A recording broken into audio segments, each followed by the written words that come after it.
Thank you.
us live on 3 Music TV. It's Jay Foley, and I'm here with the team. Yeah. Yes. Beautiful ladies first. Beautiful lady, please, who are you? My name is Miss G. My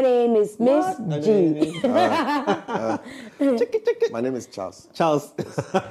What's good, people? Charlie? So we put out a tweet. We are asking. This morning, we checked it out. The dollar is hovering. Well, it's dropped. It's around 13 cedis. Oh, it's down to 13? 13 and coins. It's 13 and some coins. Oh, okay. We're asking you, what are the prices of the regular things you've been buying? You know, we'd love to hear from you. I heard yam, fried yam, and chofi, right? Yeah. Fried yam is now what? It's skyrocketed. Like 2 cedis of yam probably gives you like two fingers. Two slices. 2 slices of yam. And then avocado is also out of the roof. And A deer pear is now about 30 cedis for... Are you serious? Yeah, the small one is like 20. Yesterday I posted something. The dollar has affected some of the pure water vendors. Yeah, some of the pure water vendors have reverted to selling the... Pindi. Yeah, because apparently that moves faster. And people than are the bottled water. Than the bottle and the sachet, especially at the stations. Oh, you mean they've gone back to the one we tie? Putting the ice block there. I'm not risking my life for that. And no matter how difficult the country is, I will never risk my life. Looking at the state of water these days. Fall ill. But bro, this Galamsey business, fall ill. But bro, yeah? that water used to hit the spot too. That was there. that water, if you squeeze, remember you pull it small, then you squeeze like your life depended on it. You know which one used to be the big deal? You know, back in the day when you're traveling, you know, at the lorry parks, they had it in a bucket. Then they had ice in it. That one, we didn't have the polythene thing. Exactly. You take cup. Then they fresh it and they have the same duster they use or the same napkin. They take the cup and then clean it and then they pour it in for you. You drink it. That was what used to happen. Before we got to the time, and then now sachet. Yeah, it was served in a cup. It was served in a cup. Cup with the long handles.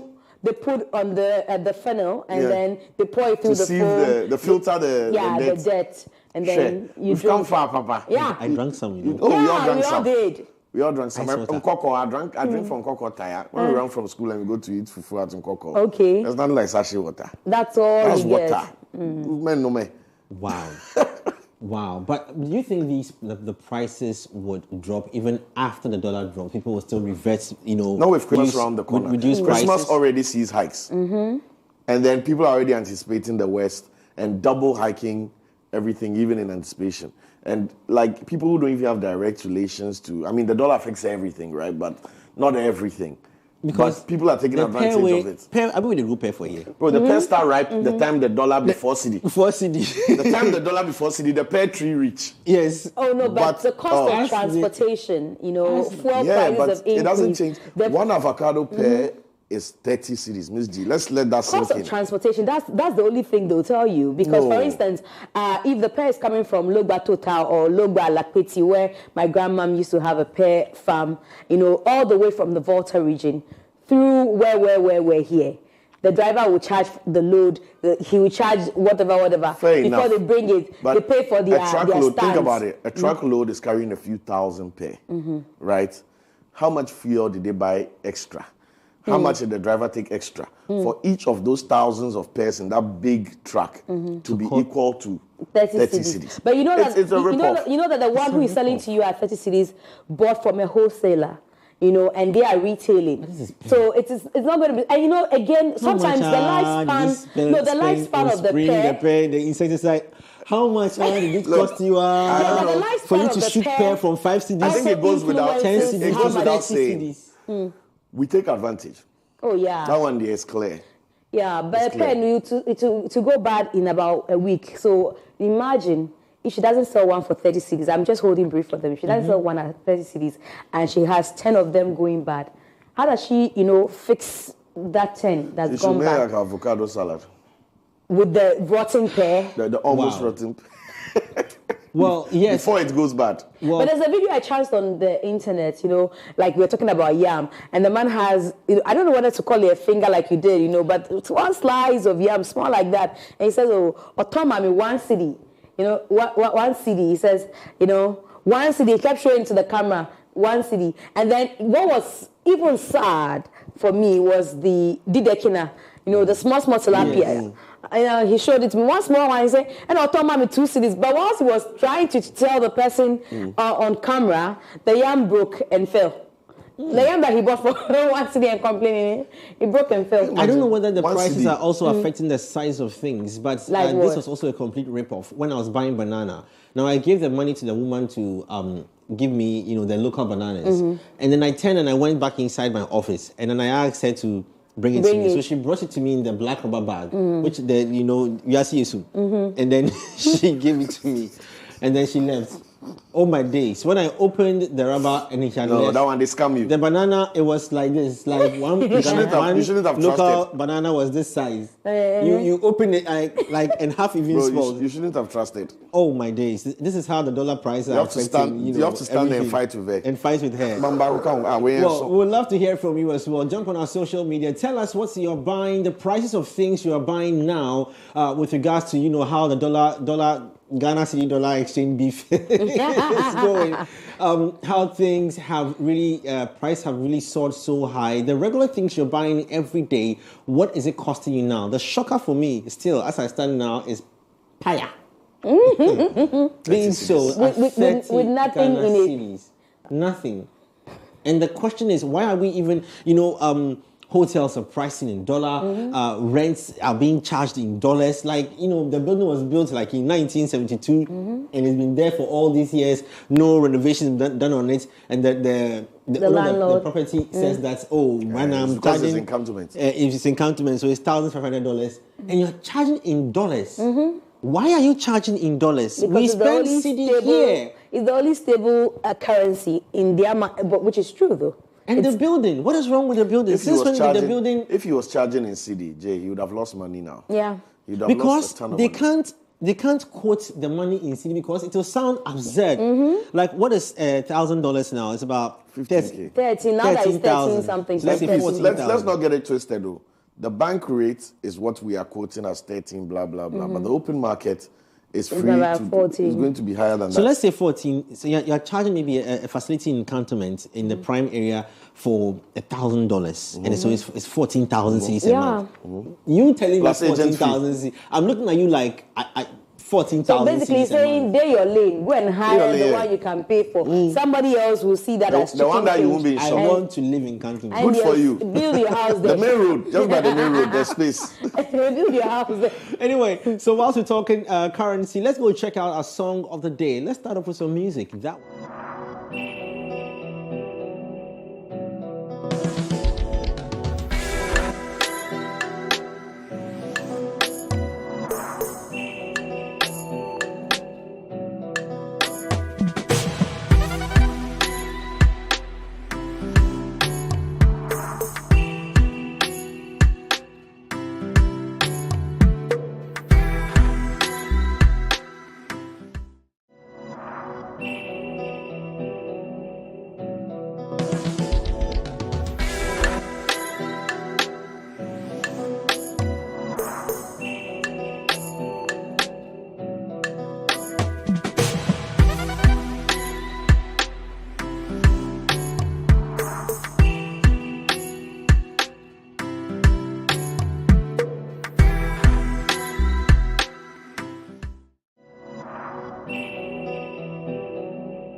nice lyrics. I'll say, oh, sushi.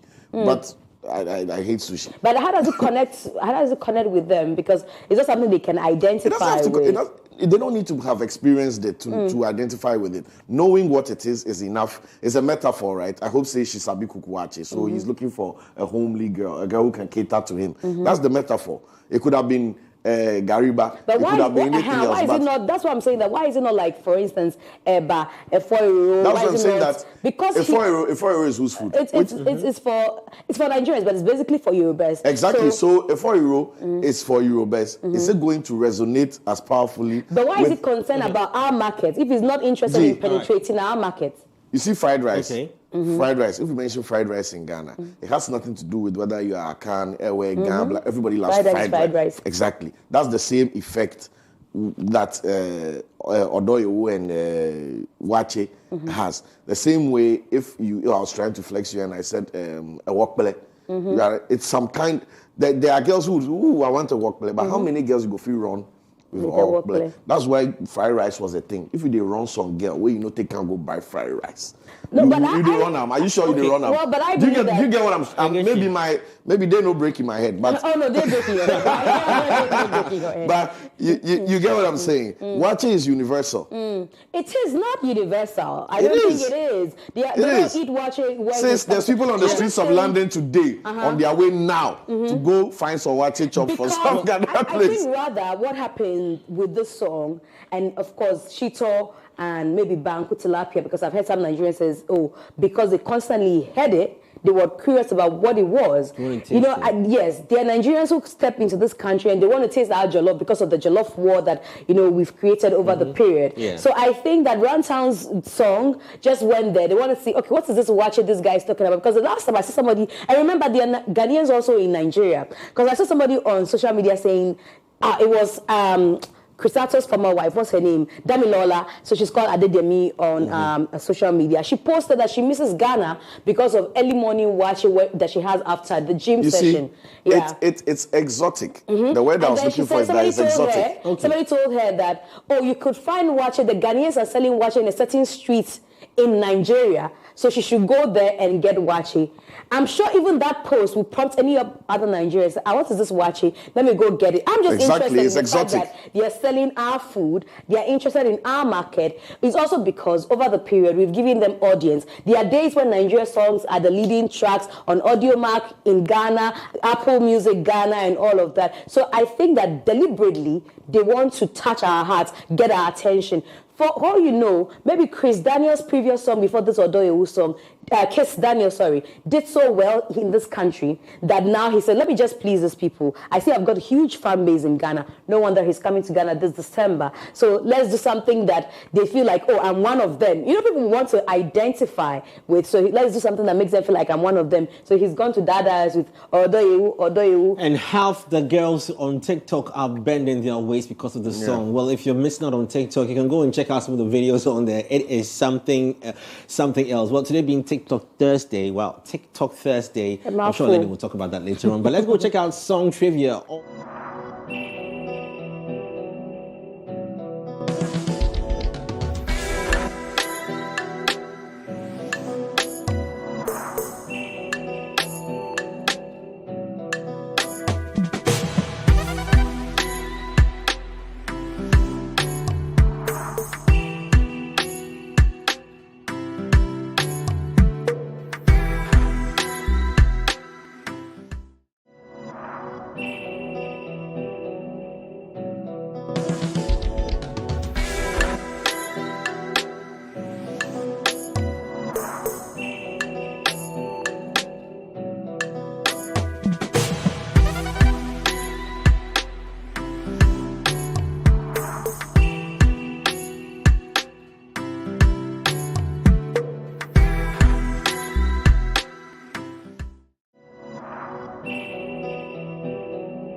blew here before. Patoranking is a typical example. Lived here, blew here before then. Flavor lived here, sampled. Also, Flavor, he sampled so much of our songs. There's one I heard just recently, I think My Sweetie, and I'm like, I thought this song is like a Ghanaian song. Hit. There's Mr. Easy, there's Victor A.D. as well. Who's Mr. Easy blew there.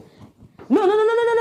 Mr. Easy blew from KNUST. He had a fan base already there as a student. When Mr. Easy was doing when Mr. Easy was doing PP dance and things, nobody was doing. He wasn't Mr. Easy accepted. didn't blow until he worked with Jules on Bankulais. Mr. Easy's first song that really resonated and got him buzzing was Bankulais. Do you remember Bankulais? The one that features Afia? No. Skin Tight features Afia. Bankulais was like a year and a half before Bankulais, and he had already started traveling back and forth. No, it was Bankulais blew in Ghana. Like he had a fan base, like people already knew him. Oh no, that wasn't that much. No. It was small. I know this. I know this. The guy himself is in an interview telling us that Ghana made him. Oh, I be PR there. Ghana made him is different from the stats. Mr. Easy has come to my studio in Osu many times. DJ Jules was my roommate. Jules produced Bankulais, so I know what I'm telling you. Bankulais is what I know what I'm telling you. The guy was there. The first song that got Nkrumah was saying Ghana is free forever. Look at the back of the people. We were the one who signaled the crowds to say Choboi. Sincerely, Mr. Easy would have to come and remove his mouth. Because I'm not saying that Mr. Easy didn't get love in Ghana. He did. I'm just telling you that when you say blow, he blew here before even Nigeria accepted tight. him.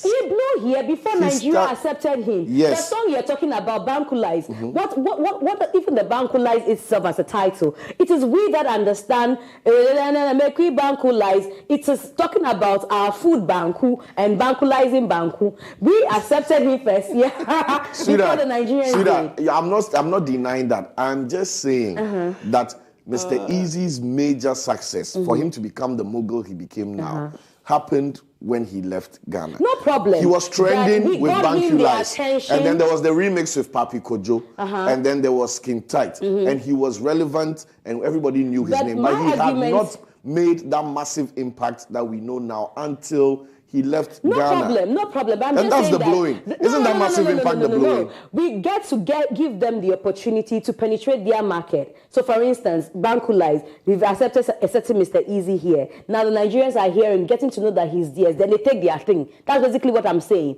Then they make him a big deal.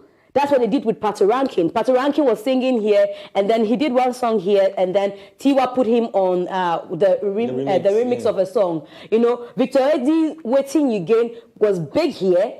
After they realized he's one of their own, then they took their thing. So most of them, they come here, and watch even the Nigerian artists. My name is now Ife Womi. What? Oduwake. Hey, take me, please. And make me Even the name you can't mention. Starter pack is coming up next. Let's check it out.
for an artist who has been able to reinvent himself, present himself, From bicycle.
That for many years. I mean, tell me, look at how Kanye is being chastised, you know, and he's our Kanye. Like this is an artist that has got a different perception. And you see, I like Shatta Wale for one thing. Good. He's not afraid to change the status quo or the norms of life because he believes in otherwise. You know, he feels that there are so many ways to still access the same thing, but because culture and religion have bound us to a certain mindset, you understand? So we always want to do things in a certain mediocre way. So what he always sees is that he always tries to find the other way to tell you that, listen, do not listen to the people who are trying to sort of push you into a hole. Also, Try.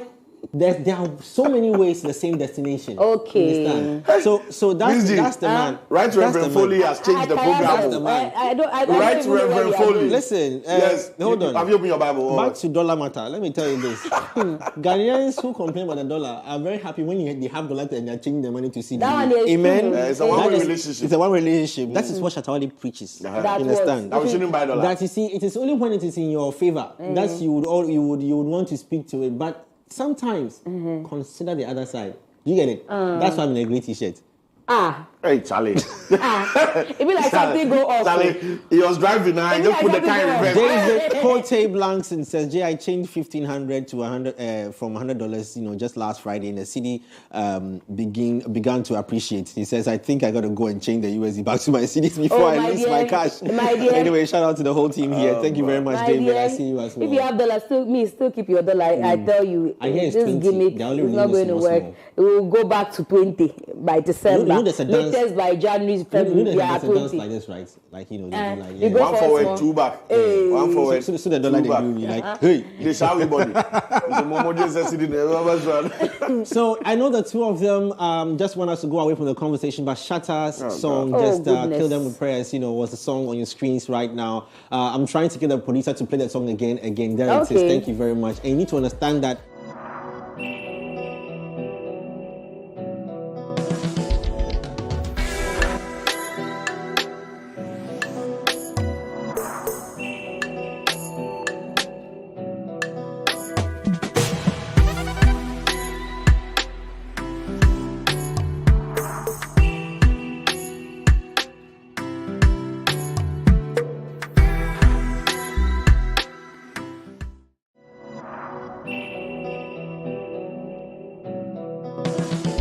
impact Understand? is African. Because you cannot. Bro, you said cannot that his say the guy impact is was good. African. The guy is good. Nobody says Jay it's Foley. You not. can't say that you Foley. cannot entertain the world because Reverend. you think that Also. he might go and do something. What will he do? Who said he might do he what? would. You said that his impact is African, and they are doing something global. But Shatawale, you have to come and big us up. Every morning, we spend not less than 10 minutes talking about you, Shatta. Listen. The day you go ball, make you know distance because we they talk about you while we they big you up. If you can't big us up to. No, make it just send the momo, please. Send the momo. Send them in dollar. If we blast you, dollar you can't respond. Okay. After they big you up, you go do like see, they see. You go like go give a shout out. Okay. And then if you ball, they can't do that hey music now. There's things that can't big us up now. I tell you what. I send momo, bro. I tell you what. Charles, I tell you what. And let me say this, and this is a very serious statement I'm going to make. Hey, we are tired. Listen to me. No. People whom Shatawale have mentioned their name, tell me they haven't been excited by the attention they've gotten. I put that there to you. Tell me that anybody who has engaged Shatta has not tripled his brand. I have one question for Tell you, me. bro. Name them. No, you just name them. I don't want to mention names. Before we move on, Mr. Mr. Foley, before we move on, I have one Yeah. question. Yeah. The salary be how much? No, let's listen. I mention the name, but anyway, it's all good though. We're going to be going into unpacking shortly. But I mean, list the people who have. I don't know beefed them. So Shatta. what would you mention their names? And tell me that they are at the moment when Shatta engaged them, they didn't get numbers on their Who page. are they? I don't want to mention their names. You know them. I don't know them. SM for life. We don't go bragging about. We don't mention. We don't mention your names. beefs. No, we don't mention our beefs. You don't mention your beefs. I'm telling you. Yeah. It's a fact. You understand? It's a fact, and they don't want to accept it. The same way they don't want to accept that the CD is depreciated. But it's all good though. Let's go and check out unpacking, which comes up next. Please, it's Shatta the first on unpacking this morning. Please, I'm concentrating. I'm focused. I didn't get the contract, Sam, so let me focus on my contract. Please do your job, bro. Do your job. Let me Don't do my follow job. this guy. The contract has been renewed. You have taken the money alone. You are doing the job alone, so let me focus. Whilst you speak, Hey, also. let me keep this there. Unpack.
Hi, my name is Ms. J. Welcome to Unpacking. A few days ago, we told you about the concert that Fancy Gadam had in Tamale. Actually, it's his 10th anniversary, and he's been talking about what exactly happened at that concert. He said that it wasn't a free concert. He talked about how he got his production team from Accra, to the concert, to go set up at the Tamale Stadium for the concert. He also tells us about, how he had to pick himself up after the 2018 incident that caused some of his fans to lose their lives.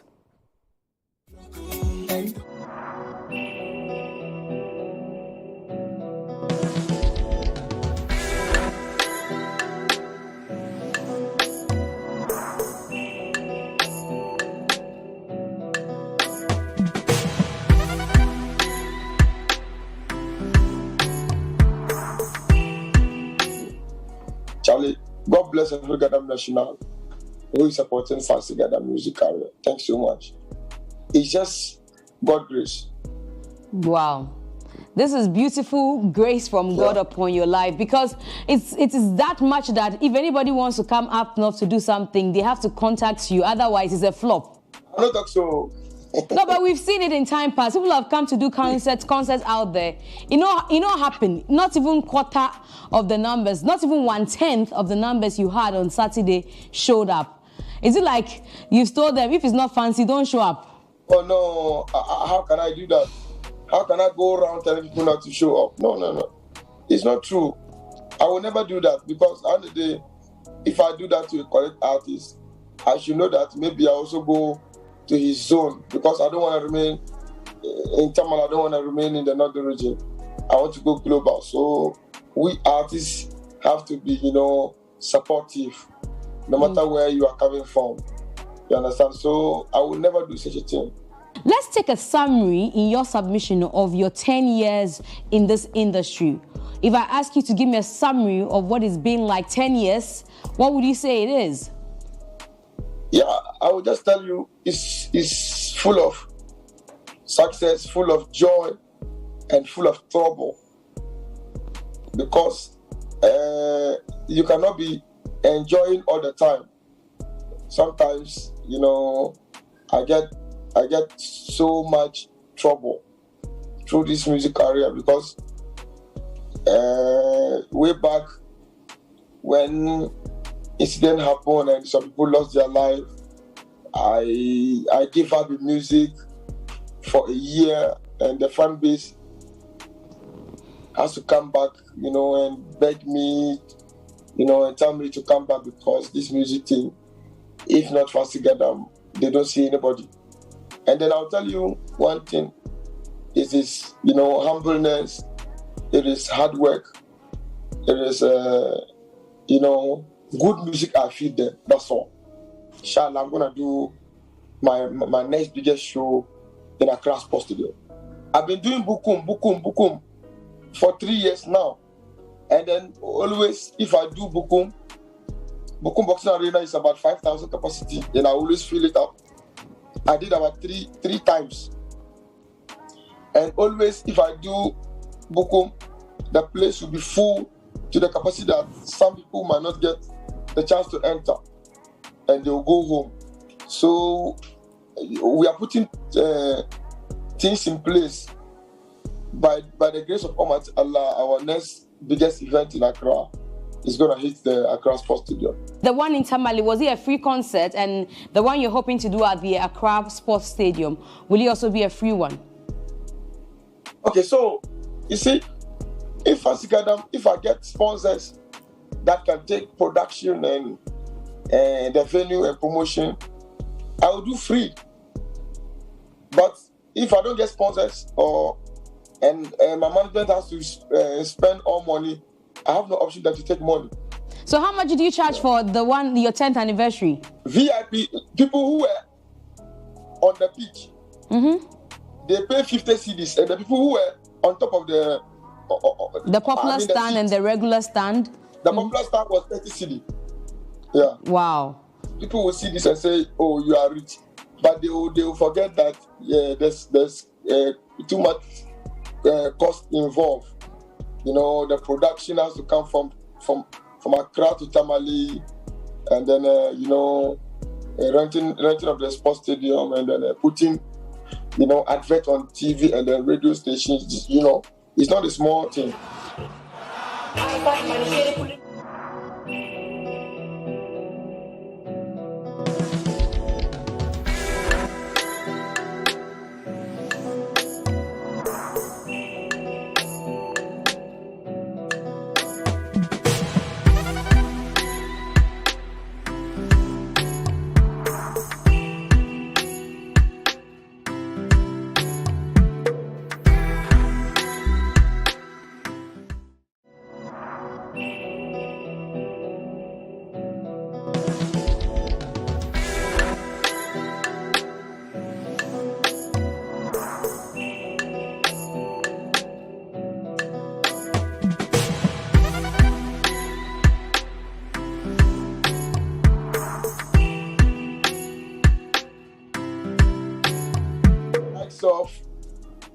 Of Joe Boy, that kind of music genre. So I am trying my best to bring out an album which has global album that everybody can relate to it, and not only my people in the north. I contacted Diamond Platinum. My team contacted them, and they said they were demanding 50,000 US. Whoa. And it was for a collaboration. A little bit high. For a collaboration, yeah. Why? Is that how much people charge on the market? Oh, some people take more than that. Really? Oh, yeah. And do you get the money back when you put such money in a project? It is not just about recording with somebody. It is about, the involvement of the person too. When you feature a superstar like that, and the superstar did not promote that work, it will still remain like that. But trust me, if I had the money, I would have paid the money. Because I'm asking, if Diamond is taking 50,000 USD and you want to do more pigeon-like songs and do collaborations with some of the names that you've mentioned, it means that there's supposed to be some funding. And I'm just wondering how you're going to be able to, cater to all of them or pay for the collaborations you have in mind. Yeah, so sometimes it is not everybody that will demand money. Sometimes when you have a relationship with the person might just give you a verse, just like Sarkodie give me. And Sarkodie's verse. I also thank him for that. Was for free? Oh, yeah. Oh, Total Cheats, the verse was for free? Yeah. Oh, wow, big ups to BD. I see, I never knew. Yeah. What about Pato and Mr. Easy? Did they take money from you? No, it was also free. Hey, then you've been lucky. You've got a lot of free stuff. It's only Diamond that wants to take all your money. Yeah.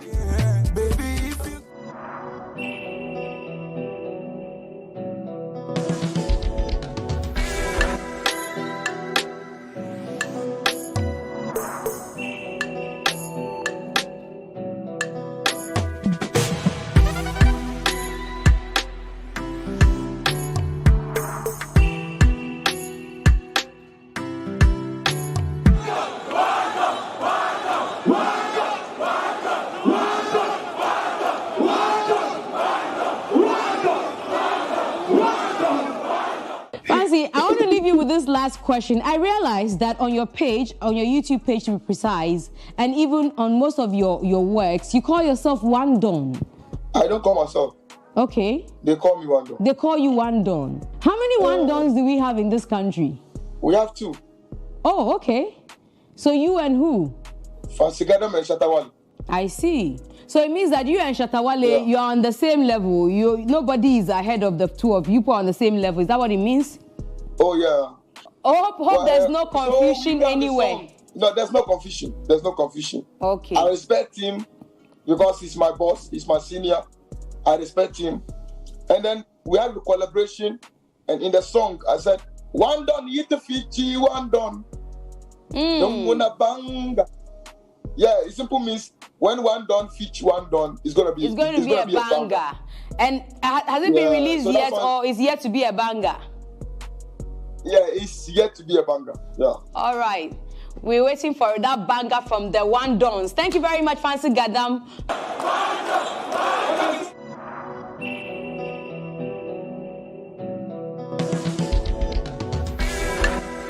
So we wait for that collaboration between the One Dons, and I hope that it becomes a banger, just as Fancy Gadam says, and brings us to the end of unpacking. But let's ask Jay and Cyril whether they have anything to say about this beautiful 10th anniversary concert organized by Fancy Gadam. Remember that he had FBS on, and he also took Hajia For Real with him for that concert. Well, I think Fancy Gadam time and time again has always been able to stand out and pull such a massive audience. I always say that I just wish, the only thing I wish for Fancy Gadam, I mean, we have a very good relationship, is that he would be able to break beyond, where he's very comfortable in his space, connect with the market that best fits him, and they're scattered all over. I mean, all over Africa. I mean, it's huge. It's huge. The population is huge. So if he breaks through on that side as well, I think it will do him real big favor.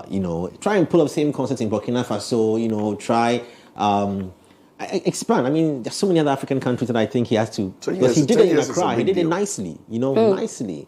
10 years is a big deal, and if he's able to pull it off thoroughly, it's definitely a good launching pad to what you're saying. Exactly. So that he can tap into new markets, the Hausa language, and all those elements that he brings into his music are universal for the whole West Africa. So he can definitely go beyond the borders, even not focusing on trying to come to Accra. Yeah. He can go elsewhere and still even grow bigger. And we wish him the best. And I love the whole One Don thing. I love that he's One Don. I think we should all even name ourselves One Don, like One Don G, One Don J, One Don C.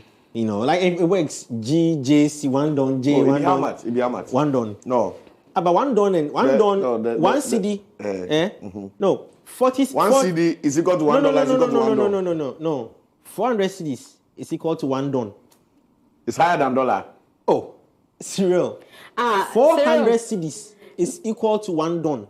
It be like the money no way tell you that. The contract is signed. The money tell you know that. If you're watching, hey, shouts going out to my brother Ni Ayayikwe, bro. How be? And like I'm saying, tweet it now. 400 CDs is equal to one don, and I want all the SM fans to put it out there. That one they don't change 400 Ghana CDs is equal to that one one. They don. don't change it at Forex Bureau. They change it at Forex Blow. Like, you and Santa, they give us too much pressure on this show early morning. Santa, you be higher than dollar. You sure? But you know, we don't know they show us for him page. Show us one. You don't show us one don before. The man they show us dollar. You say 400 CDs. You don't get anything. Anyway, right, talking about shouts to Bello Couture. I know that you always do the listening, and also to Salom. Salom asks that I give shouts to you, Jay Foley and Cyril. Salom of VRMG. Says hello to you guys. So that'll be from Parking. I hand over to Jay and Cyril. Well, thank you very much. And on that note as well, we still have more to come. Sports Direct is looking very good. Cyril, tell us. Sports Direct today. You realize that your mouth has power. Their mouth is worrying them, and it's worrying the sports world as well. Apart from that, there's good news. There's a feel-good story. Oh, wow. You know The Rock? Okay, yes. He has a daughter. Okay. And his daughter is cooking something. Wow. Or should I say has cooked something. Wow. All right. That sounds exciting. Also, stick and stay. Later on, Lenny brings you Training Live.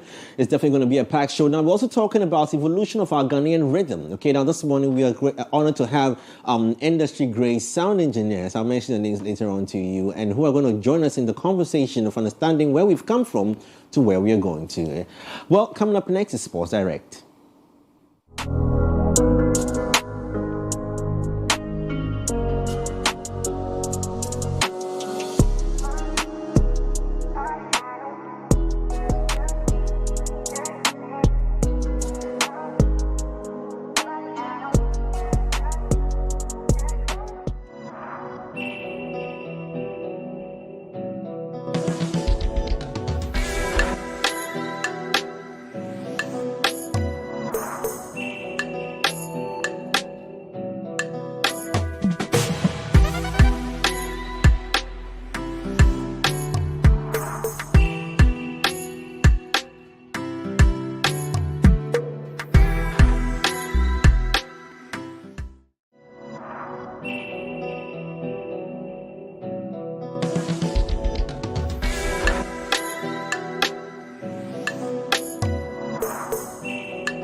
Daniel, and you are tuned in to Sports Direct, live on Culture Daily, 3 Music TV. Well, after the long introduction, we're going straight into the wrestling arena. Now, a man who started out as a wrestler, then became an entertainer, then became one of the biggest and most well-paid movie stars in the world, seems to be doing something right on the fatherhood angle as well. The man Dwayne Johnson, popularly known as The Rock, seems to have been able to inspire his daughter, Simone Johnson, to also take on the path of wrestling. Now, in 2020, she signed on to the WWE as a performer, but due to one or two other factors, including training and grooming, she wasn't able to make an official appearance. Well, she made an official appearance over the last few days, and it was amazing. The fans lost all their ish. The crowds went crazy as Ava Raine, as she calls herself, made her way into the ring, and the legacy from Dwayne "The Rock" Johnson reigned all over Ava Raine as she made her debut. Now let's get into that video and see exactly how it went down with what The Rock has been cooking.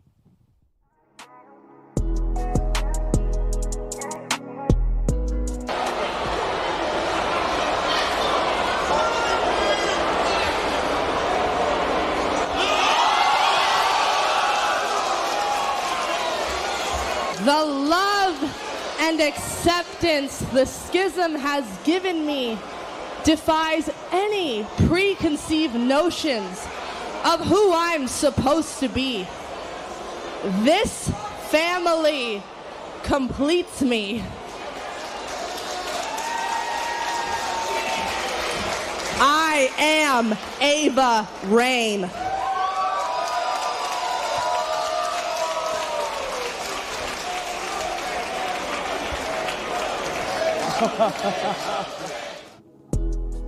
And that was Ava Raine, as she's now going to be known in the wrestling arenas. Real name, Simone Johnson, daughter of Dwayne Johnson, The Rock. Now, that's a very interesting story. We're definitely going to track that and see how she moves in and out the ring and how she builds her career. And who knows, she might also be able to transition from wrestler to big-time movie star. Now, a few weeks ago, we were celebrating what Jay Foley describes as Jay-Z's best verse, probably. How many billionaires came from Hove's crib? I count me, Ye, and Ree. Bron's a rock boy, so 4 technically. Well, that great verse is now scarred for life because the math is not going to add up. Why? Because Ye has gone off the chart of billionaires. Now, you know what's been happening with his anti-Semitic comments and all that. Apart from ruining Jay-Z's verse, he's also ruined the opportunity for quite a few budding athletes in the Donda Academy to partake in the national 5-country basketball tour. Now, this tour is the kind of tour that has birthed the likes of LeBron James, Kobe Bryant, and a whole lot of others who have taken this as a big feat in their development as players. Due to Kanye West's anti-Semitic comments and his whole controversial comments that have been running in the press for the last few weeks, the academy has been banned from the competition. Management of the competition say that they have certain values and principles of equality, and they cannot agree to have the Donda Academy there if their founder is peddling such anti-Semitic comments and pushing such an agenda so boldly. So that's what we say when the domino falls, it tips all the way to the smallest piece. And the smallest piece in the Kanye West domino set has fallen, where the kids who have the opportunity to showcase what they have in the basketball court have lost that opportunity because of the ideals and the speeches and rants of their founder, Kanye West. And this is a quite unfortunate sports story because nobody wants to steal the shine from these kids. Here you can see them in the inserts. If you're listening on plus 89.9, the performance of these youth is definitely astonishing. They definitely have something to offer. And who knows what this competition would have been for them and what it would have meant in their development and their ranking come up next season. Well, moving on from the wrestling arena and the basketball court, we're going from the football turf straight into the classroom. Now, we all just assume that footballers are physical, they're brutish, they're muscular, and it's all about their physical performance. But I'm going to run you through a long list of football stars who are actually geniuses, who are actually smart intellectuals, who have achieved degrees, master's degrees, and even one player who transitioned to a coach who is so intelligent with an IQ of 150 that he's actually a member of Mensa. Mensa is the association reserved for those on the planet with the highest quotient, the 1% of IQ. And the man, Frank Lampard, is a member of Mensa. But before we get into more details about Lampard, let's go through the whole ranking and see who's where and why they deserve your accolades on and off the pitch. So we started off with the man Juan Mata. Now Juan Mata is not only an all-round nice guy, he's also the former Manchester United star, who's also a journalist and studied at the Universidad Politencia in Madrid. Now, meaning that he took on a journalism course while he was on the field, still making wonders, still scoring goals, still creating opportunities. The ability to multitask and deliver this was actually something that a lot of people didn't even imagine was possible, because we just turn on our TV, we see them playing football, and we assume that's it. 90 minutes is done, they go home and they go and relax. But that's not it. Juan Mata is actually also a journalist. Note that down. Let's go to our next player. The man himself, Frank Lampard. Like I said, Super Frank, right, has an IQ, intelligence quotient of 150. That puts his IQ as one of the highest on the planet. There's only 1% of people on the planet that have that level of IQ. And when you get to that level, we're talking about the Einsteinian IQ level. When you get to that level, you are part of a group known as Mensa, where people of like-mindedness are put together and granted certain privileges and certain access, because with such brains, you are definitely a leader in modern society, even if you're not leading on the pitch. Now, to our next player, Giorgio Chiellini. Now, the tough tackling Italian centre-half isn't as much of a brute as you think. He's a whiz at school, passing all his exams. Later went on to the University of Turin, where he graduated with a business economics degree, just as Tomori. Tomori is also studying for. So Tomori is also studying for a business economics degree. Now you look at him there, he's one of the toughest defenders that you have in the Italian league, but he's also got his master's in business economics. And that's a big deal, because business economics is not a joke. So to be able to combine the physical and mental pressure of delivering as a defender in the professional league and having time to go and learn, pass exams, revision, write a thesis in business economics, that's definitely a plus. That's a big one. Moving on. Romelu Lukaku. Now, this man gets so much hate. So much hate. He kicked the ball like this. Score like that. His performance was this. But guess what? This man is a polyglot, right? He's able to speak 5 languages: English, Spanish, Dutch, French, and Portuguese. Even speculated to speak German and Swahili, as well as he has a degree in tourism and public relations. So this man is not just on the field trying his best. He's learned up to 7 different languages and has a degree in tourism and public relations. Now, can you imagine being able to study for public relations and tourism, learning 7 languages, and still being able to deliver as a football player for one of the most competitive teams in the EPL? I mean, despite what you think about Lukaku, my respects and the whole respects of 3 Music TV go out to Lukaku this morning. Now, moving on to the last on my list, Edwin van der Sar. Now, the ex-Manchester United star is a full-brainer, right? He moved on to become the head of Johan Cruyff Institute after studying sports and brand management and attaining a master's degree in that. After becoming the marketing director of the Johan Cruyff Institute, he's now their CEO. Before, he's now being speculated to be linked to Manchester United in an upcoming move. Now, think about it. Being able to do this, go to an institute like the Johan Cruyff Institute and actually lead the marketing department, and then now turn to be their CEO, reaching the pinnacle of an academic institution after being able to reach great heights on the football pitch. This is definitely somebody that deserves our praise. Now, from Lukaku to Mata to Lampard to you name it, every industry has its geniuses. Despite their choice to commit to making movies, music, wrestling, football, basketball, genius still remains up top. Ms. G and Jay, what do you think? Let's get back from all the genius talk and all the wrestling. I want to talk about Kanye. What do you think about the kids paying the price for their founders, quote unquote, big mouth? Well, I tell you what, the first thing Lenny will say, did Cyril talk about Kanye again? Well, he sure did. But I'm not in favor of what is being done to the kids, because at the end of the day, you can't make them victims of the founders' mishap. You know, I don't think that should affect them in any way. These are kids. I mean, they're in an academy. It's like telling them that they should just stop their dreams, you know, and just go fend for themselves. I don't see where this comes in, you know. Well, that's the ripple effects of, you know. Exactly what I was going to say, Ms. G. The ripple effects of something that. Yes, but there are kids involved. Well, but that is his academy. So because you see, with this one, they are saying that because, well, kids are involved, but I nearly said the F word, but kids are involved, so you get me. You should have said it. So, I mean, it doesn't make sense. These are kids. Like, Jay, let me ask you a question. Isn't it his academy? A school founder. Yeah. A school founder. Yeah. Passes a comment.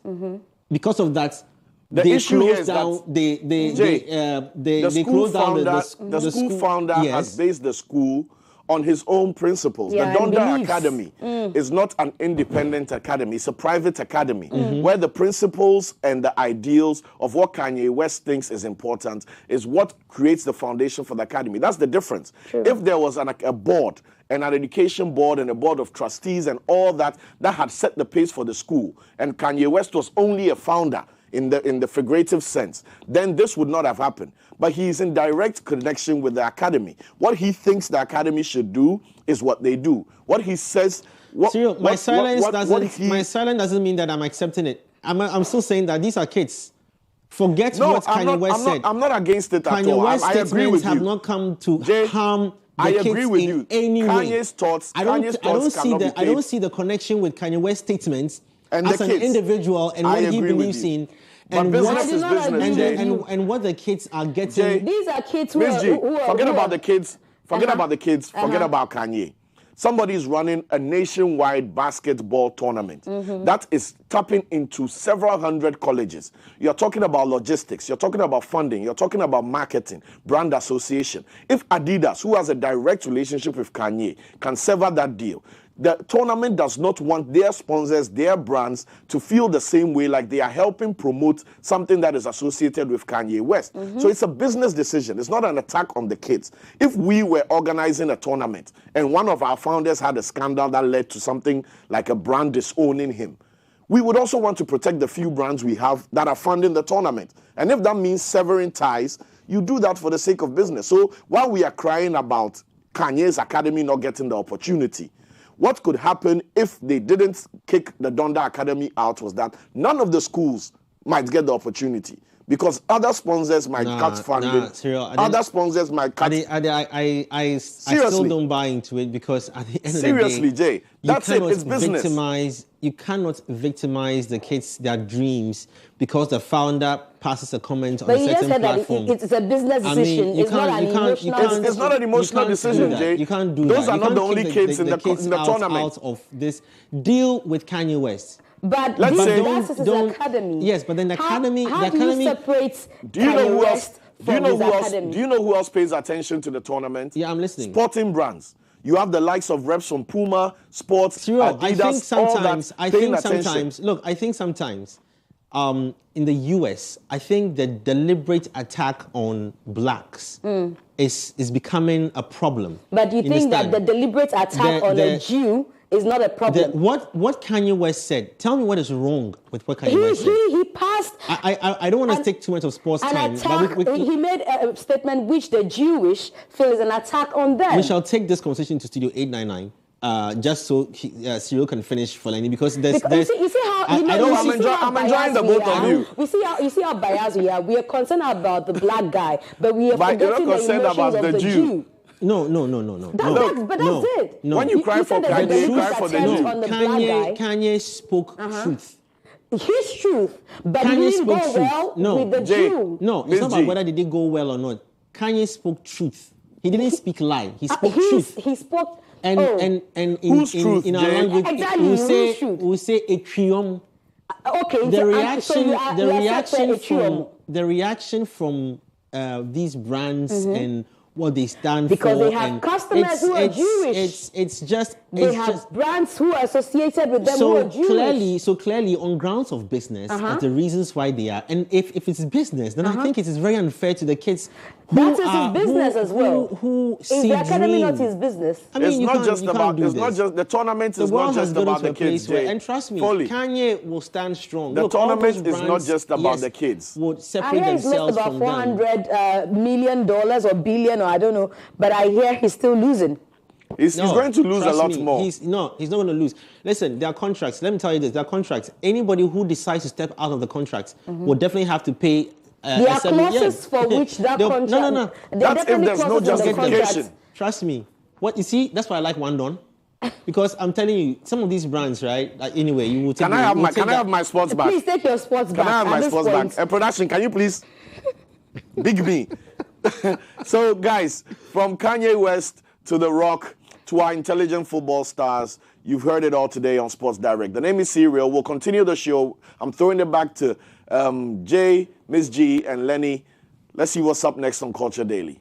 Well, thank you very much, Serial. And this brings about a conversation like around. Anyway, we'll take that on we'll take it on to our studio. Okay. That's where the heated conversations can kick off. But anyway, coming up next, Lenny's ready to give us our trending live. Then our big conversations with our guests. Don't go away.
What time is it? It's Trending Live time. Good morning to our viewers and our listeners. Thanks for sticking and staying with us from 7 a.m. right about now. All right, so I'm going to be, delving into TikTok today. Today is Thursday, and so we are doing our TikTok Thursday. Now, yesterday, Cyril mentioned, how Adidas was done with Kanye. So, Adidan. Right. So now people are also, it was a time of cancel culture where people actually have a voice and are not ashamed or shy or timid to come out to say, this is my stance and this is my decision. And so here on TikTok, it's trending now that people have started burning their Yeezys, anything Adidas, they are burning it because they don't want to have anything to do with that. Here you see someone burn so it says you got to start your burn your Adidas challenge. So now it has become a challenge on TikTok, and we know how challenges go. People try as much as possible to participate in these challenges, but then I'm saying, do you really want to do this because you are doing it from your heart, or you are doing it just because it is a challenge and you want to do it? Now, a Florida man burned his 40-pair Yeezy collection. This is in protest against Kanye's anti-Semitic comments, which I'm like, okay, you have your opinions and all of that. But how about now, instead of burning it, giving it to the less privileged? Because there are people who walk about, barefooted without any proper footwear and all of that. If you don't want it anymore, that's fine. That's okay. But why not hand it down, right? Those are my thoughts. I mean, I understand that they want to push a message. They want to, put their sentiments across. But why not rather hand it down? I mean, this made me sad. Aside whatever, message is behind it, I'm like, people are walking barefooted. So why not just give it to them, right? Now, still on this Kanye Adidas thing, this is a funny one. Drake decided to, give commentary on this, which is actually really funny. Now, one thing I can tell you is Drake definitely got jokes. Listen to this. I think I've obviously grown up with this check on me. I don't know if you can see it. It lights up. This jacket belonged to... but yeah, no, it's really truly an honor. And when you put things into perspective, Adidas has Kanye, I think. Nike, we have LeBron James, Kevin Durant, Giannis, Michael Jordan, the greatest creative mind of all time, Virgil Abloh, rest in peace. We have Cristiano Ronaldo. We have Serena Williams. We have Tiger. And I'm pretty sure Reebok has Tyga, so we're good. So there you had it. I mean, Drake knows that Adidas has cancelled Kanye, but he decided to say Adidas has Kanye, I think. Now, he went ahead to mention Ghana's Virgil Abloh, God rest his soul. If you don't know, Drake and Virgil Abloh are really good friends. Now, Kanye, some weeks back, also came to, hit hard on Virgil Abloh's Off-White, right? So you can clearly tell from this that there are factions to it. Drake also went ahead to mention, a list of other people, including Serena Williams, who are signed or have a partnership with Nike. Now, this got people reeling on social, and I'm just going to refer to it in these comments. I definitely know that Kanye is going to come for Drake one way or the other. So let's read the comments. Katia says, can't wait to listen to Ye's diss for this. And then Cerveza, these names, man. Cerveza says, Adidas has Messi and Bad Bunny. Mr. Key says, that wasn't a diss to Ye, but a diss to Adidas. And then JP231479, wow, what a mouthful, says, Nike has always been elite. Okay, W for mentioning Ronaldo. That's W is a win for mentioning Ronaldo. Jack says, think it's more of a diss to Adidas than to Ye. The actions could potentially cause them to lose. All right. Now, what are your thoughts on this? Because this has been happening now. the backstory is Ye has been passing really, unacceptable comments, and then he went ahead to say that Adidas cannot cancel him because of his partnership and all of that. But 2 days ago, Adidas came and said, we are done with you. We don't want to have anything to do with you again. And that's why I said Adi done. So yes, this is off the back of that, the whole cutoff and all of that, right? Now on to another funny trend on TikTok at the moment is Precious. It's just how these things come up and then they just blow up and everybody or most people jump onto it. So there's a sound on TikTok that has Precious in it, right? I don't know how Precious has become a bad character in everybody's story, but when it gets to Precious, it's just, a list of bad things that people mention. When it gets to Precious, they're either screaming or something. So with this one, what you are seeing now is, someone coming to introduce their girlfriend to their mom. So let's watch this. For the sake of those listening, unfortunately, you can't watch it, but yeah, let's watch this.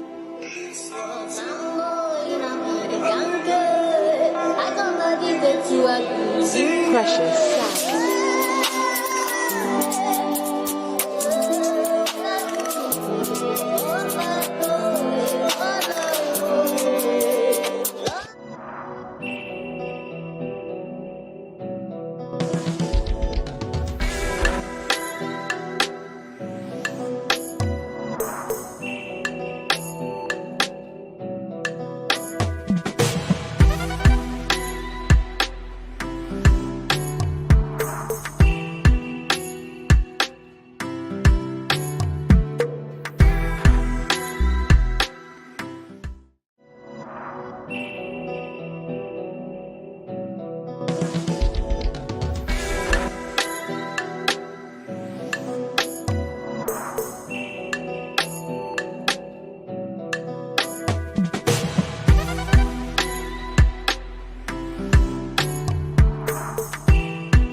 Everybody's story, but this is actually a rather funny one. Also, Boza is trending, so if you haven't listened to it, that is Boza from Dope Nation. Listen to it, join the challenge, let's interact. Now also remember that you can interact with us on our socials. It's 3 Music Networks on Instagram and Twitter, 3 Music on Facebook, 3 Music Lifestyle on TikTok, and 3 Music Live on Snapchat, as well as +899 on Twitter, +899 FM on Facebook, and Instagram, I beg your pardon. Yes, so just interact with us, let us know what you think. Since we started our discussions and the show at 7 a.m., do let us know what you think. Now I'm just going to head over to J&G in the studios because I actually want to know their thoughts and ideas on cancel culture, right? Because it comes up all the time. Once in a while, there's a celebrity or, a very big influencer that gets cancelled one way or the other for something they have said in the past, for some things they have done in the past, or for how they are acting in the present. And so J&G, it's not a big thing in Ghana because I'm going to use Kidi as an example. If the cancel culture was a thing as much in Ghana as it is in the Western world, come on. People will, do the hashtags, cancel cancel this person, cancel that person. You get what I mean? So J&G. No, I still stand with, with Kanye, regardless of statements he's passed and all these disassociations that these brands are doing. It's clearly a black thing, and it's clearly a black thing. See how he's looking at you. I don't subscribe to that's it. That's not a part. You might not subscribe to it, but that when you just bring that's a and black quickly thing. They are disassociating themselves and cancel his music and let's not listen to his music again and music again. No, but what does the statement go to do with music? You can be the number of words. Unhappy. Look, the number of words that are I'm just talking general, okay, general number of words in songs by people that have spoken things indirectly and thrown shades at brands and all. There were no disassociations, and then they wake up and these are deliberate attacks. But this is so the US has got this attitude. And there's a big racial issue in countries like the US. I don't have a problem with you not liking what is happening to Do you know why I'm saying this? Why? Do you know why I'm saying this? Because treat Kanye West like how a woman is allowed to almost say, if you were walking in town and you saw a woman slap a man, people will pass and go. You see a man slap a woman, Not all people the will stop time. and ask, "Oh, Lenny, let's not even try that. Let's not even try that in town. We can go and do that outside Abelempe here in ONC. Let a woman slap a man and she let a man slap a woman, and you see how the reaction of society. It's the same thing happening with the black community in the US. When blacks speak things, it's racial discrimination. And you see, my problem with we don't want to do G things with you agrees with again. you. I want to hear. My problem with the entire submission of Jay is where he brings in the black thing. You know, you've made a comment against a certain group of people, the Jew. And you want me to believe that the punishment being meted out to you is because you're black. What about the Jews? The total existence. They're human people beings? like Malcolm X. Why are we making it about color or racism? People like Malcolm X. What is? People like Malcolm X were stepped on heavily. Heavily. That one there, the things that were being... going back to their days? Because the thing is that, because these are on we're grounds supposed to be correcting the things that we did found wrong. The things, we don't have to be repeating. The things that other communities, other religions have done to blacks in the past. In the past, you said? In the past. So why are we going back to the past? So today, as we are speaking today, it's being heavily faced still. I think there is sometimes the kind of reactions on black owned businessmen. That's why you lose me in the argument. Jay, but that's where you lose me. Once you just begin to make it a racial thing, because his comment is racist. Yeah. It's just that it's not to a black, it's to a Jew. Yeah. So why do you that's protect him also because... racist. Exactly, why do you protect him because he's black? We shall discuss this in our studio. And, I want to say a big shout to Amma Frimpong of the Good Causes Department at the NLA. She sent a message, she says, do you realize that the bad news means Kanye is still being talked about? So maybe in some regard, like he believes, it will help Kanye become, a formidable force where he has his own brand. Maybe you have to see the Ye brand, where he's not associating with all the other brands who have been in partnership with him.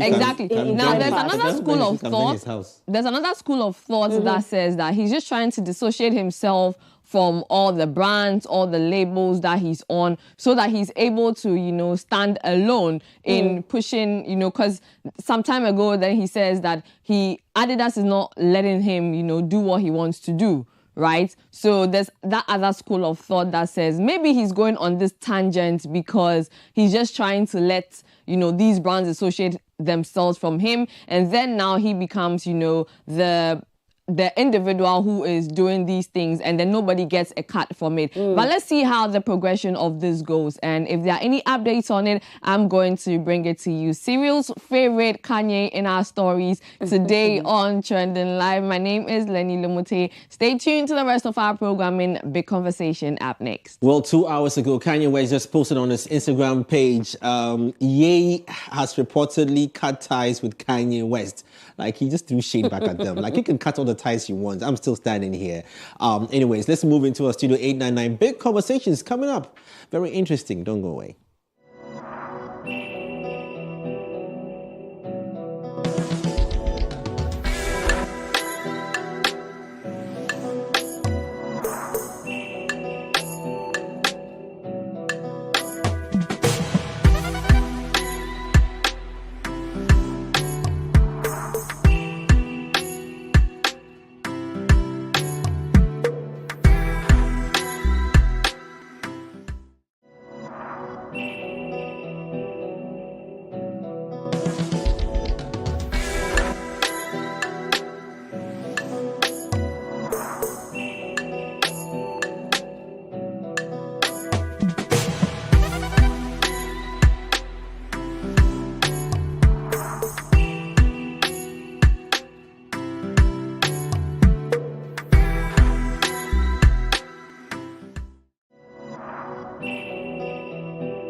statement that my brother Kofi, the beat man, has just said is that this guy is highly underrated. Like, trust me, Bisakede is something else. He's a jam. I have one of his collections. I keep saying that one day I'll slip that song onto social media and allow it to go viral. It's a song that he did with a lady called, I think, Lola Ray. Is it Lola Ray or so? Yeah, in Nigeria, and it's a jam.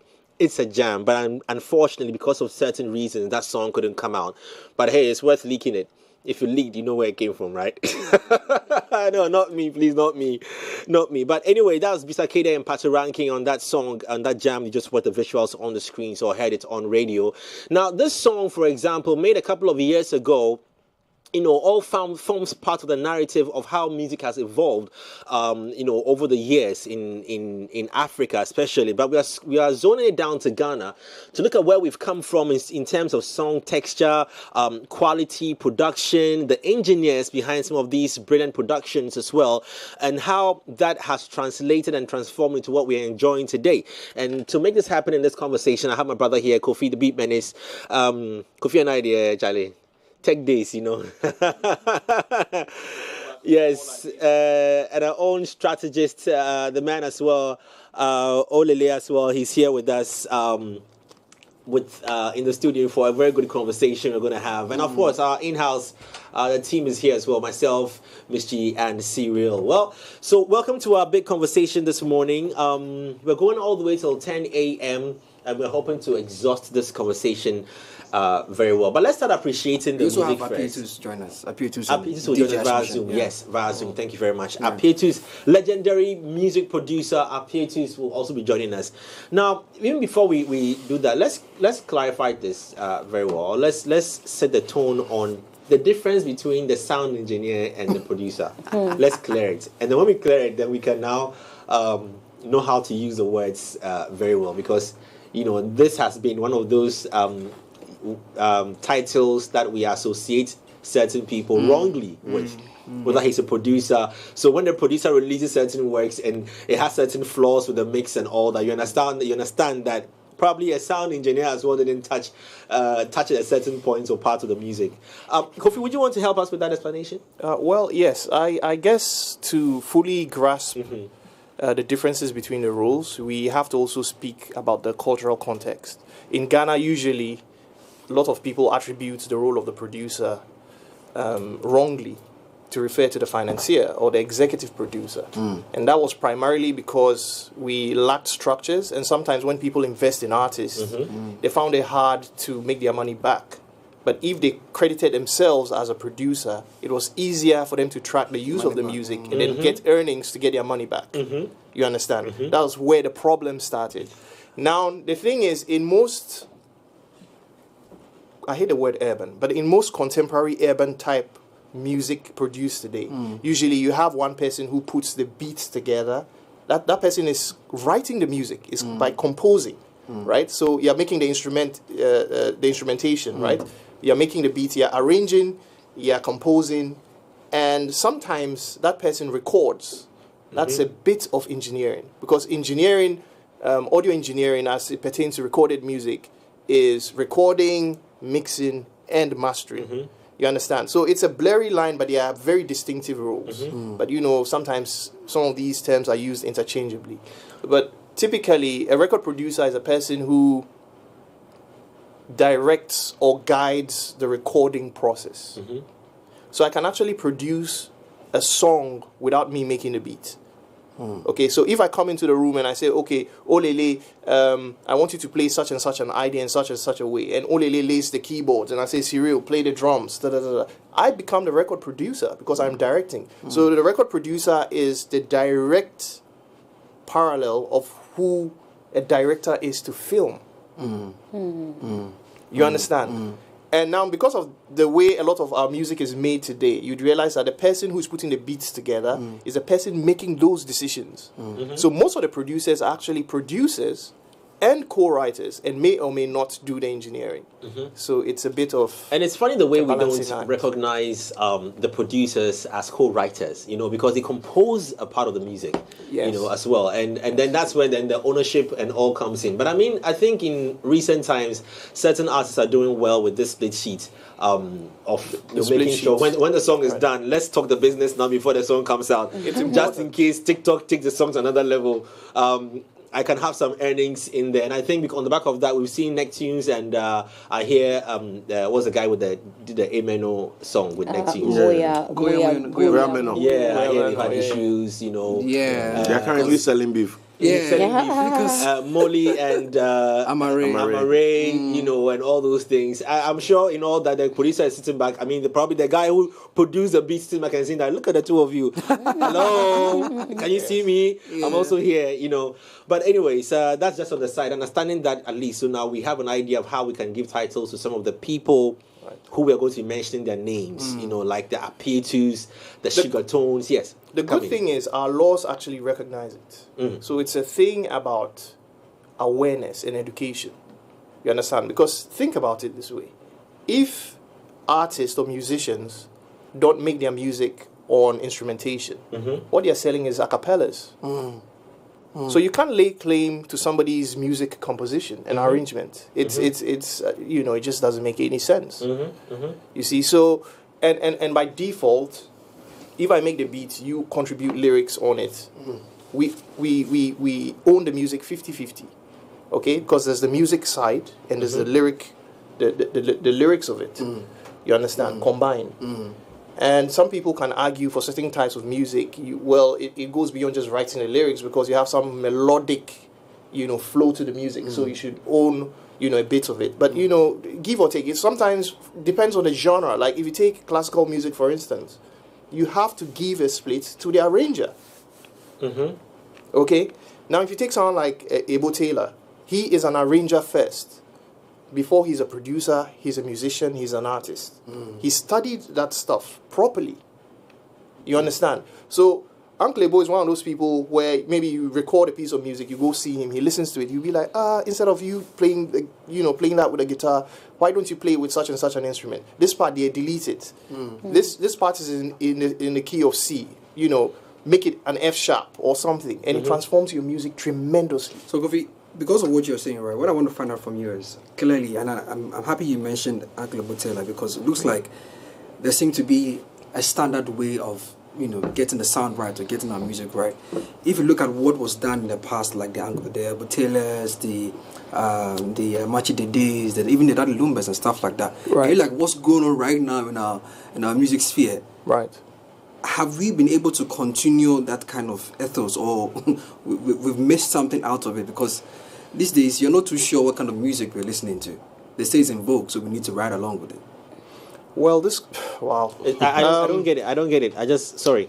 He's asking if the technicality of producing good music has been maintained. Have you considered all these things that he's talking about, arrangement of music, and take this one out, put this one in there? Like, do our music go through this stringent, you know, not really. Now, as not really. We lost not it really. when I stopped making beats. A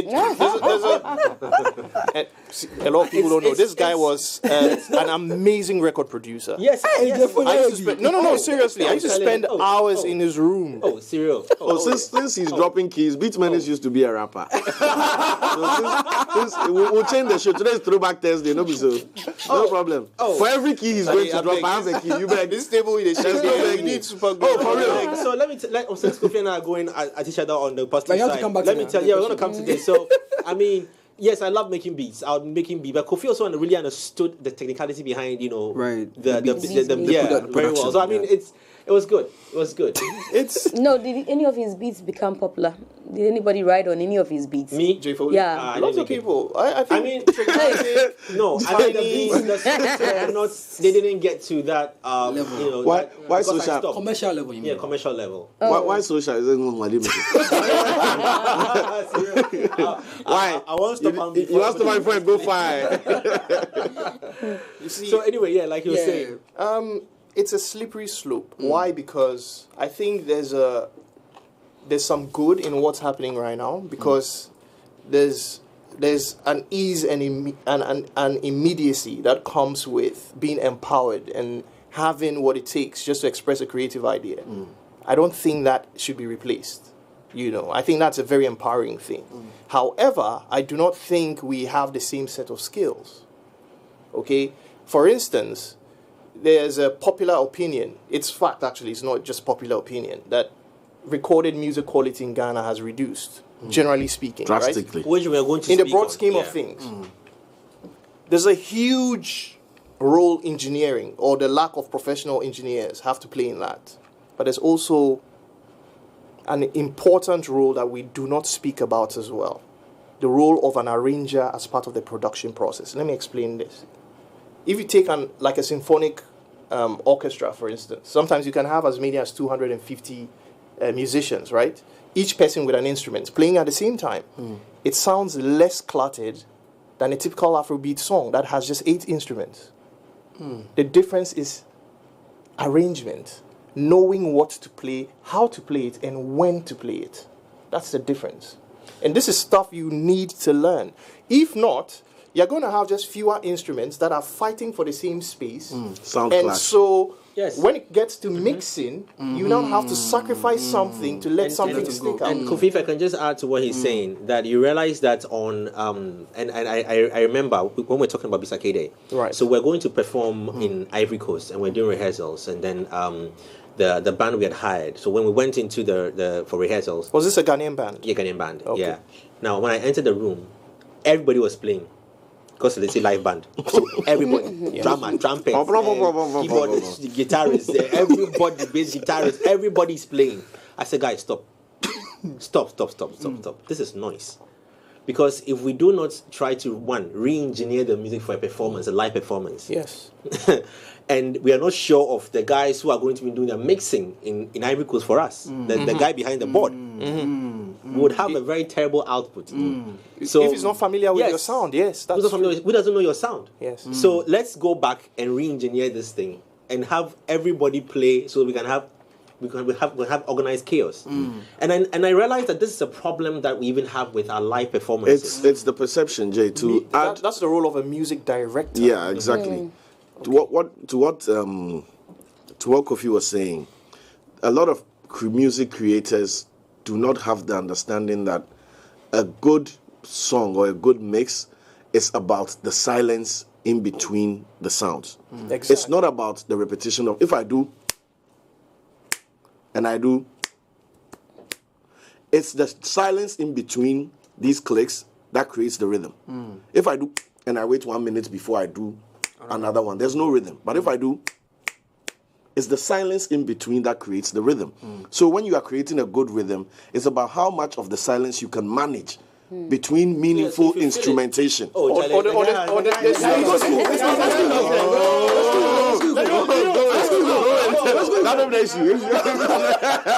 want to take it further. What he said was very important because when you express a note or a key, if I clap right now and I wait for 5 seconds and I clap again, I have more space in between. Other things. When I'm teaching arrangements to students as part of production, I use fufu pounding as a clear example. As a woman.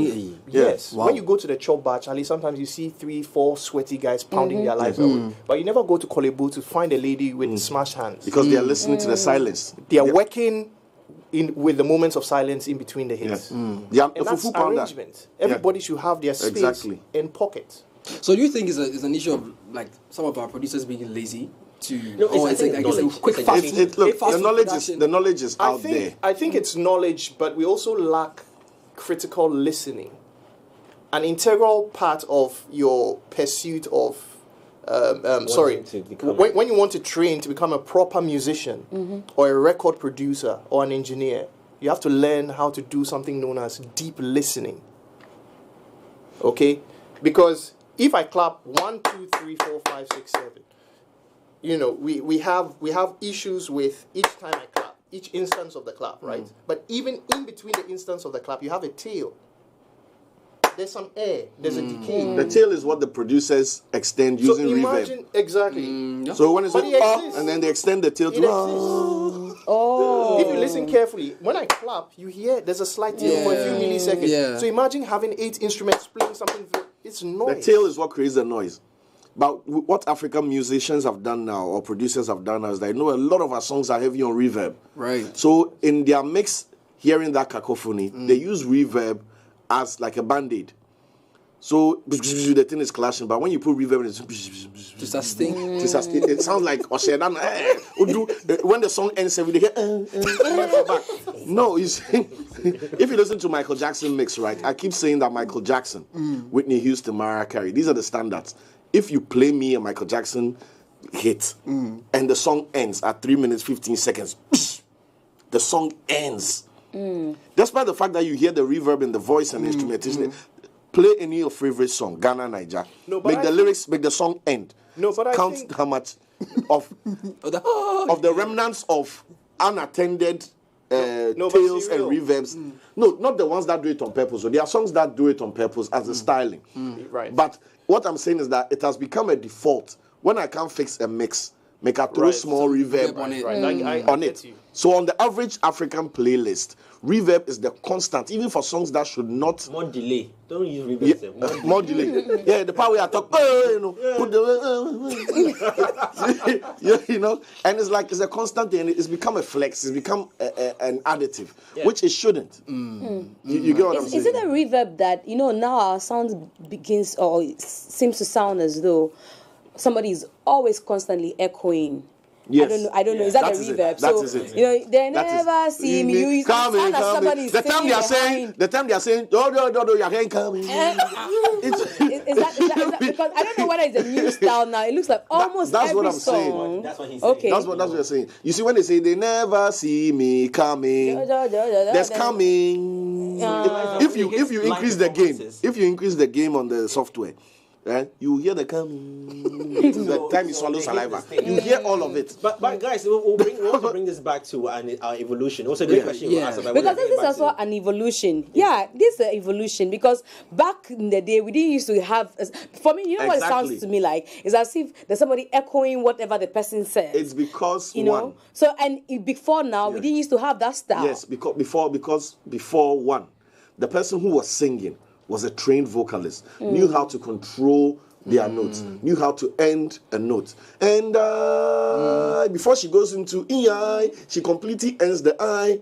E-I. She doesn't end I. You see the difference? Right. But today we have the I people. So the I. You see who they on drugs? Oh, no, I didn't say plenty. Ricky took half and share half. I wasn't here. And share half for me. I only took half. So, you get it. So that is it. It starts from the talent. Let's be honest. It starts from the talent. It starts from how you are capturing the audio, how you treat it, and before you even give it to a mix engineer or session. Listen, a session engineer is different from a mix engineer. Session engineer has the responsibility to know that Kofi in voice be like this, like that. So this be how Kofi capture right? The mix engineer doesn't even need to have been there, but if you give him the right input, right, and the thing is probably captured and in the right state, the mix engineer can produce. Let me give you one technicality that used to happen back in the day. I don't know if you guys remember. So usually when they record, right, you record maybe a rapper does his rap, and then we double it. So when he's done one verse, one vocal, he raps the same thing. So that it just gives some weight. Sometimes you want to lower the second one a little bit, But we evolved even from that, and now it's just one single vocal, so you can actually work on it, very well. But sometimes I realize from what I've seen, some engineers, they sit after the vocal has been done, they don't even take time to. I don't know. Me, when I see vocals, I see it as a human being to dress it. I see it as a human being about to go out. Take your time on it and dress it, treat it. Past maybe maybe the filter couldn't capture your the pops in there. So you see the spike on the wave file. You want to take your time. Jay, and just another thing too was that I think that's software. Some songs, some artists songs in Ghana here. And if you listen deep, like he's saying, you can tell that it was just a one take or two. Media, they call me hater tayao. No, but how many takes are you supposed to have? No, you want. Well, you want the best. In my opinion, I think the end has to justify the means. But a lot of music produced today is, like the preferred takes. achieved, or they come by their preferred takes using a technique, in the industry known as comping. Comping means basically you record the same thing 75 times and you chop it up and find the best parts that fit like together. a jigsaw. So like and an you artist, remake it. an artist goes to stand in the booth and records like maybe same song for a number of times. Yes, and you select the best parts to put together. Now the problem with that is no matter what, you're going to have inconsistencies. So a lot of the artists who put out music today have their performances fabricated because they are not skilled enough to body it in one take. You understand? And now with that also performed on the Global Citizen stage. I don't know if you're talking about it. I'm not bold enough to say it, but you could clearly tell that. Oh, I spoke about it. I went on a tirade on Twitter. No, I tweeted about it. Which of the performance on stage? So what? Because the key could not be the met. work that they do on the person's vocals. I mean, Oxlade suffered that in London. A lot of people suffer it. See, a majority of the younger artists. But Jay, what I want to understand is technology is supposed to make all these things simple, right? But that's what I was saying. That has it also made it expensive for people to? No. Because the technology has made people lazier. Now, when an artist is singing, right, or rapping, and you know that you are going to say 6 streets down the 7th Sunday, it's full of S's, right? So as an artist, I need to say 6th Street down the 7th Sunday. Then I'm back to the mic. This is technique for recording. But because now we are lazy, we put all that on it, and then the producer has to just throw a de-esser on it. So now the de-esser forces the highs of the to be crushed every time the mix. That part was serial rap. I know they hear. But in the studio there it was clear. But because Cyril lacked I'm using myself as an example. Right. Don't want to mention anybody name. Let's come and shoot up. Use me. So Jay Foley rapped that place basa like that. No, the session engineer. My point. Session engineer should have said, bro, that your part. We go do them separate. Right? Step back small. This be how you go do them. Try to open up your mouth so that your tongue isn't pressed against your roof to get. That's recording technique. That's the session engineer's job. Yeah. So that when that mix reaches the mix and master engineer, he doesn't have any to worry about the SR. Because you see, you get what I'm saying. But because everybody has a laptop and some Fruity Loops or some Cubase sound, right. So they just throw the SR on it and engineers. And then they the DSR slams all the highs. So the thing that should be crisp and should be eloquent is now being forced by the software. But that same DSR is going to give you problems when you are mixing. Because now, and you're mastering, because now even the hi-hat, is going to. It's not clear. Niger song they hit because you don't have these plugins crashing the beat. So the beats they try come out but these guys did the gate. It's a very perfect example he has given, because what people fail to realize is I need you to your microphone. Oh, sorry. I said it's a very important point he raised, and a perfect example, actually. And thanks for that, Cyril. I for still I'm using in one of my classes. Feel free. What we fail to realize is the more processing or the more tweaking you do on a signal, the more you degrade it. Yeah. It's like sculpting.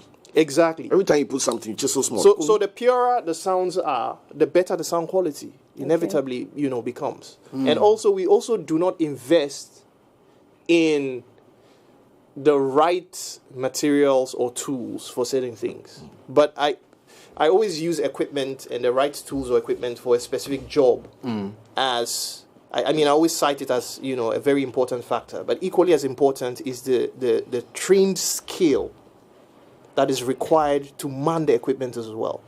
How many people do we have in this That's space? why I actually started the conversation as understanding these titles. So we can list the people we have. Let's educate people. Because I always hear, I don't know whether it's just because I want to take pride in it. I hear artists always say, I record myself, I produce myself, I mix If you're not Ryan Leslie or Pharrell. Ryan Leslie even uses engineers. Yes, or what's his name? Andre. No, a few of them, like even that they use engineer, but at least he can work on it to get this. So let's list Andre, Pharrell, let's list people that we know are specialists. In Me, some I don't know areas. any specialist. So I know for say example, Hubert, they mix someone and like me, master, I think I've but- engaged Hubert when it comes to Hubert is amazing. He's an amazing engineer. Yes. There's this guy too who used to be at Tasha Studios. He used to play the trumpet. Fat. Fat. He passed away. You know. Fat is dead. Yeah, Fat died like a year ago, or a little under a year. He had cancer. Very sad. I mean, he used to play with Ambulance. Are you kidding me? Yeah, Kenel Fat. Yeah. Atinga. Yeah. Oh my days. Yeah, Fat is no more, Charlie. It's sad. But we do have quite a number of people. I know we are mentioning names of persons. Like, No, he was. What I want to ask, what does he even do? You know, you're mentioning their names, or you're not saying whether he's the one who mixes or masters. Let me give an example. You see in Ghana here, a lot of people like when they're testing their speakers, they like using Hammers beats. Okay. Yeah. Or their So earbuds. after you beats or Hubert, who is a professional, super duper legendary, is that sound engineer or He's an engineer and a producer and a DJ. Yeah. Amazing DJ. Have you heard him DJ before? No, I haven't. He's the best scratch DJ I've heard. Wow. Yeah, he does beat juggling and all that stuff. So this is a guy who is standing behind the entire hammer. No. This kick, I have a better one for you. Let me show you. This guy understands sound. Yeah. He understands sound. Like I've seen him work and how he would transform, how he would change. Like he just understands the instruments so well. So when a hammer production is done and it comes out, no wonder you'd have, I mean, it might not be the best of the standards, but clearly I can tell you that when a DJ drops a Hammer's beat, Even to date, it's always the sound. It's not even about Hammer's composition, it's the sound. The sound is just beautiful. Wow. Yeah. On the back of DJs, we've got our very own legendary DJ Ashman, who'll be joining us shortly as well in the studio. So have a great discussion. But anyway, let's come back to what we're talking about. Yeah. So before you even mentioned the names, right? I was looking into the studio of a producer and an artist walking into the studio. To achieve all these things, so far we've mentioned arranger, we've mentioned session engineer, we've mentioned mixing engineer. These are two different people. And then you mentioned the producer who is responsible for the selection of the beats, putting together, right?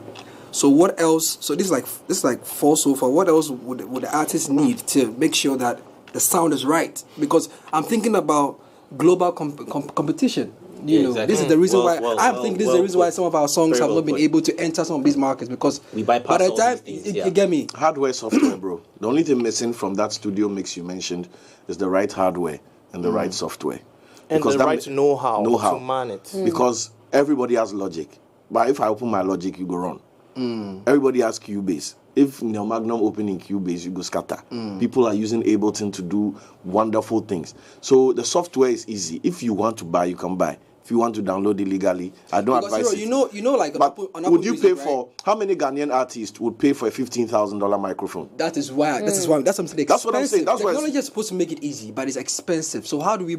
Is it more expensive than your career? It's like saying I want to be an F1 driver. I want to be a straight racer, and somebody selling an M5 and an AMG and a Yaris, and I'm saying that I will take the Yaris and inshallah. Let me say this. You get my point? It's like. But if the person doesn't have that money, bro, I want to set the record straight. Here's the thing: in a typical sound card or an audio interface, it's made up the focus right. It's made up of a microphone preamp. Okay, so it takes a signal from the microphone, it amplifies to a level where you can hear it, so it's audible, right? Yeah. Then it has something called a converter. Now I'm speaking, it's analog. It is transferred through the cable as an analog signal. It goes to the sound card, converts it to digital. That's how it appears as a waveform in the computer. And then for it to play back, it's converted back to analog so that you can hear it from the speakers, right? So it's called an A to D, D to A converter, an analog to digital, digital to analog converter, right? Then there's something called a clock. The clock is either a hardware device or a software device that tells the computer that when Kofi says replicate that same air and play it back exactly the same way he said 1 point something milliseconds. You understand? Now, the higher up the food chain you go, the higher your budget. These things are not contained in one device. It is separate. There's one microphone preamp that takes only one channel. That costs $5,000. Before you add a converter, before you add a clock. But let me say this. how are studios even designed to begin with? A small room, then some eggshell crates or whatever. If you use high-end Some equipment foam in around. that sort of studio, you would hear what your neighbor is whispering in his wife's ears 8 streets down, 8 streets away. So we don't, until, you see, all these things are incremental. Are you experiencing that with somebody in your area? The example here is serious. No, and it's real. Yeah, I mean, when I decommissioned my studio, I remember there was a project I had to do drums on, and I used to record at Black City Studios when I decommissioned my studio. And I think something was happening. I think they had a power issue or something. So I had to go use some space in Medina. So I wheeled like 2 car trips worth of equipment. Charlie connected the thing, took us like 4 hours to set up. We started recording drums. Now they hear it. Hallelujah. Jesus. So a church never. And the studio had never experienced that problem with their equipment. For context, right? Yeah. So you amplify things that your ears can't even pick up. You understand? But then the skill of the person manning the equipment is important. The surrounding, It's critical, bro. It's not important. the surrounding in which you're recording is equally as important. In Ghana, when you're building a studio, it's just, put some foam there. That in itself degrades your sound quality because foam is not the right insulation material. We don't understand acoustic treatment. We don't understand sound isolation or soundproofing. They are 2 different things. Kofi, let me hold you right there. We'll be doing something real quickly. Even on the back of that, one of the major problems I face in my studio is there's this particular ice cream track. Ice Joy. The baller guys know they entered it. I beg you, they're facing that I song. they listen. No, I beg you. When we were at Vanity, Anyway. one of my mics, Okay. if they work, they collect baller 6 streets down the mic. One song that we want to use as for our conversation this morning is Adonai from Sarkodie featuring Castro. Let's check out the video. When we come back, we want to talk about the quality of the song from the time it was produced and even how it sounds now. Don't go away.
hits produced by Street Beats and.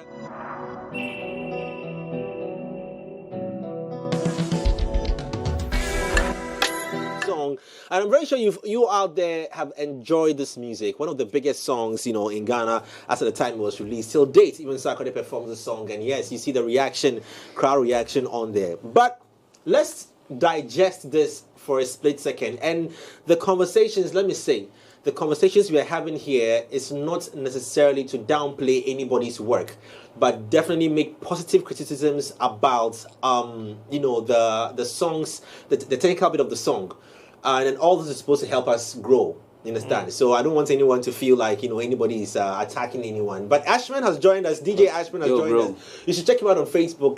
Does post a lot of, gives a lot of detail into some classic music that we enjoy all the time. And then I like the fact that you are constantly highlighting songs from back in the day that, we have.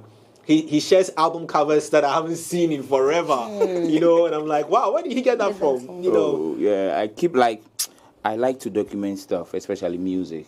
Yeah, that's how I was brought up. Oh, wow. Even my 1-year-old shoes, I still have them. Hey. Ashman, you just give us news. You're a hoarder. Because what are you keeping that for? Yeah, for a reason. Hey. He will sell it back to us in 20 years' time. It's $1 million. When he hits it. Remember the referee that took the football? For my clothes.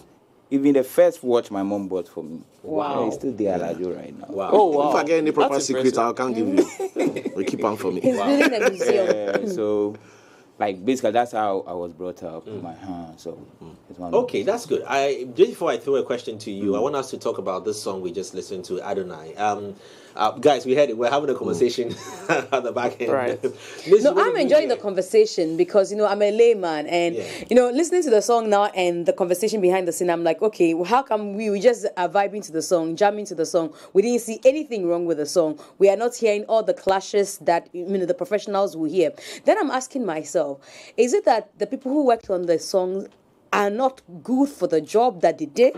Or is like, oh, let's just throw anything to them. They'll accept it anyway because we've moved from the quality of sound to let's vibe, let's jam. And once you're able to dance to it, that's it. And that is the problem, Miss G. That is The problem is that they assume it's just the layman going to come. I think it's a bit of the two. Okay, because there are some amazingly skilled people. This is not just about talent. Because, Charlie, sound is physics. You need to understand frequencies. You understand? It's math.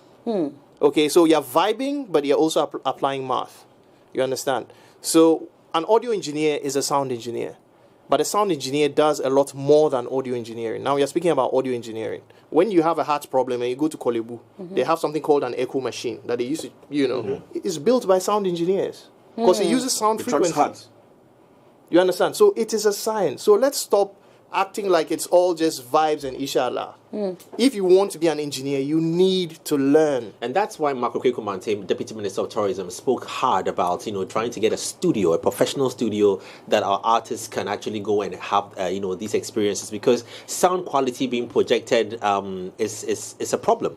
It's a problem, and it's because of that our song is not going far. Like I said, I made a comparison on a song that has been recently released. Sorry, I say I don't have the guts to always mention people's names, but a song recently, about a few days ago. Right. We're hearing Ghana. Ghana. A Ghanaian artist, 2 Ghanaian artists were featured on the song.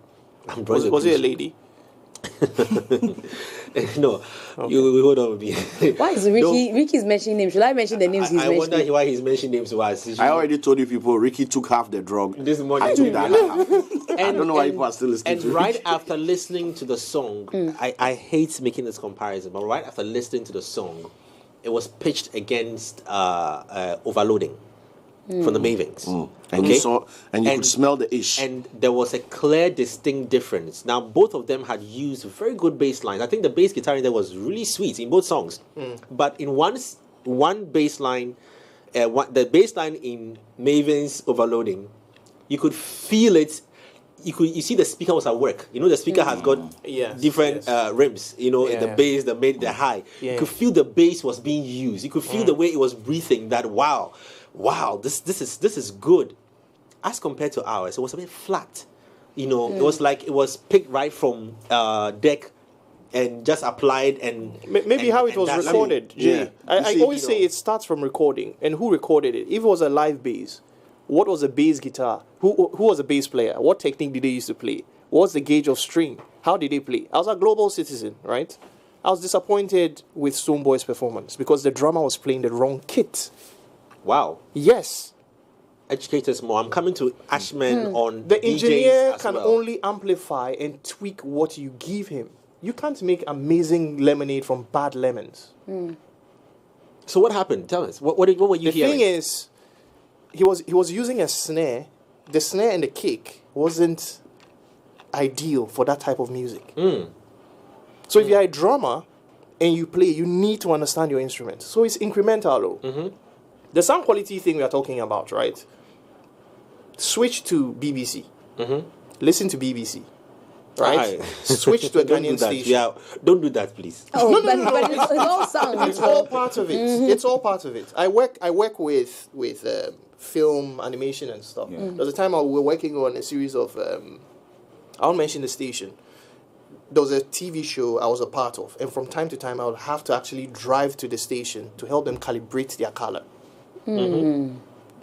Being transmitted and broadcast. You see, so this whole attitude of Takashi, where we they do everything, it doesn't. So what do you make of the song we just played, Adonai? Let's discuss it quickly. I want to come to Ashman on that as well. What do you make of the song Adonai we just played? Well, Adonai, big tune. I think one of the best songs from this part of the world. But me, I have problem with Adonai, like Cyril was saying. Wasn't? Oh yeah, no. Yeah. It be big tune, no. It be big tune. But because you nobody play Adonai than me. Oh. it be like mad tune. But the whole problem started like, let's say, a little over 12 years ago. That's where our sound dropped. Yeah. Yeah. Give them. Yeah, our sound dropped like, whoa, because we had transition issue in this country when it comes to music, from the big men to the newcomers. The new boys, some self they go studio like, oh, boss, what they like, we learn how to play beat. Then the engineer said we look down on them. So most of the boys with Takashi then do the thing. So we didn't the transition, the transfer of knowledge. Yes. We didn't transfer the knowledge properly. Yes. So now most, like let's say back in the days in the hip life era, yes, we had bad sound, but most of them were good. As compared to what we are soaking now. Yes. I get you. Because let's say sound from Hash. When Hash started, yes, they have some difficulties here and then. The beat stepped in and then things The changed. songs that churned out from there. Yes, and things change. We had Zap Mallet from TLC and all that. The sound was good. So CHM and all Case that. Frequency, all those old studios. The sound was good. Yeah, Case Frequency had some real good sound as well. Yeah. So what happened? No, but even if we backtrack, right, in the classic high life days, I think the problem with the recordings at the time was the shortcomings of the mediums. Yeah, the limitations. The limitations of the mediums at the time. Because if you take someone like Mr. Kwachi, for instance, who is still very active, right? See, the first problem when it comes to Ghana music was we did not really have audio engineers who were specifically trained to make records. Okay. They were broadcast engineers because you had the Ghana Film Corporation. And under that, they had to accommodate music specifically made for audio consumption. Yeah. Okay. The good thing about it was the fact that most of these guys were highly skilled and trained technical persons. Mr. Kwachi can be in a concert and he tell you that the E string of the guitarist is out of tune. This is a guy who is almost 80. This is the same sound guy, Frank's father. Yeah, Frank's father. Okay. Yes. Okay. You understand? So we need to transfer knowledge because we need to understand how sounds interact with each other, frequencies they generate, and it's all math, okay? Because there's something called overtones. If I clap right now and my clap is in the key of C, and C on a scale is maybe 250 hertz. When it decays, it amplifies. So it means you're going to have a lot more 500s.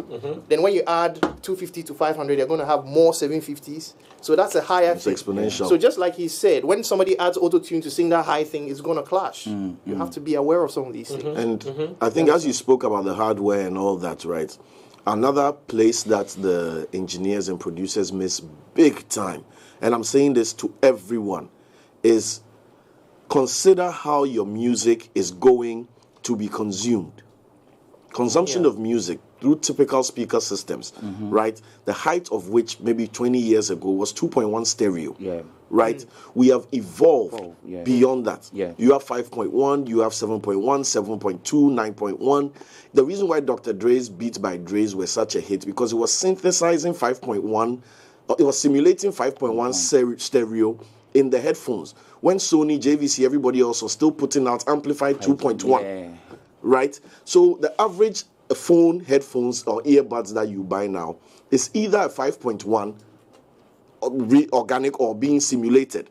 So that means that there are more channels to be dedicated to each string of sound you are hearing. Please let's talk about this Adonai because if you've left it, I want us to digest it. You see, Adonai, in the defense of Adonai as well, right? It was produced at a time where, exactly the point I was going to, Adonai was a hit at a time where mixing in extended surround 5.1 blah blah blah was not a big thing.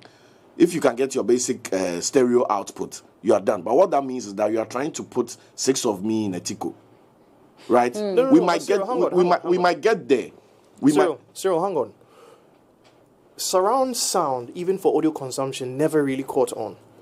That's what I'm saying. That right? even though it didn't catch on. Sorry, even though it didn't catch on for us to say we are going to go and buy. I'm saying that the mediums we are using to consume it. If you buy the average phone now, right, it is trying to push you that 5.1, even though your phone itself might not be capable. Right? If you go into all our phone settings, the preset there is to give you the best output, which means that the phone itself is trying to enhance what you are playing. Let's go on our lines quickly. We have legendary Apetus, who's been on the line for a while now. Mix. Yes, Apetus in the mix, who's been on the line now. And I'm very sure for him, he does understand this conversation also very well. I'm sure Apetus wouldn't remember, but maybe because I was very young and more handsome. Because now they forget my face.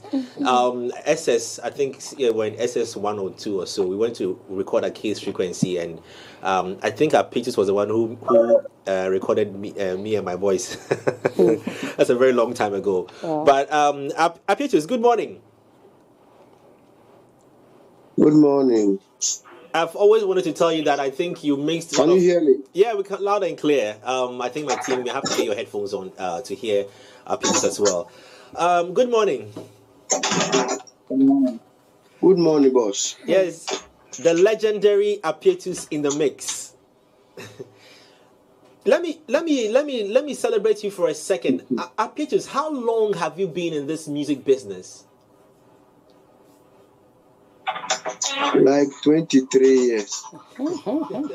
Where did it start from?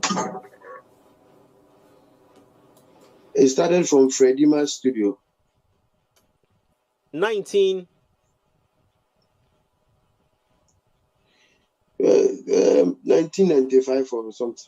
Wow. I don't really know. Yeah. We've been having a conversation about the quality of our Ghanaian music, in the past, let's say about 30 plus minutes. I don't know if you've caught on with some of the conversation, but Apia, what do you say about the current, engineers or producers we have, the quality of music we've had from back in the day and what we are hearing on our airwaves now? Okay, so this is what it is. We started from the era where you had to deal with the analog, equipment, and you needed to understand the analog equipment and be able to work efficiently with it. And this is what it is. And you needed to understand your frequencies, your decibels, and all those things. But I think that most of the guys around are music producers. They are not sound engineers, because a sound engineer is a project course. You need to understand how sound relates to the human body. So how does the human body receive sound? What frequencies can we hear? And let me just tell you something. When you're a baby, a young infant, you can hear from 20 kilohertz to like 20 hertz. But as you grow, the high frequencies, that is the kilohertz, they keep dwindling. So maybe by the time you hit, let's say 30, you are hearing 17K, to like 15K. So if you have to know all these things and know your target market when you are mixing and how it will affect the people you are mixing for. But most of the guys, they don't understand. So both between that, but now they're using it for. You get what I'm saying? What examples can you put? That's the... Yeah. I was asking, what examples can you put to that? You know, in some songs that probably you have handled and you took into consideration that this is the target audience I'm looking at, and let me work those songs to those people. Yeah, but I mean, that's what you have to ask the artist. What are the target audience? Okay, I'm looking at the youth from this age to that age. Yeah, it helps. You understand what I'm saying? Okay, I'm doing an advert. It's for kids. So I know that they have to bells that will ring around 20K. You see what I'm saying? Because there are certain frequencies they might not hear. And what is the range in which we can hear and all that. So these are some of the things you have to know as a sound engineer, you know, how to deal with audio. So this is just one of the aspects. You know? Yeah. Because the last time I was asking somebody, you know the Nyquist theorem? He had no idea who Charles Nyquist was, you know, and what he did.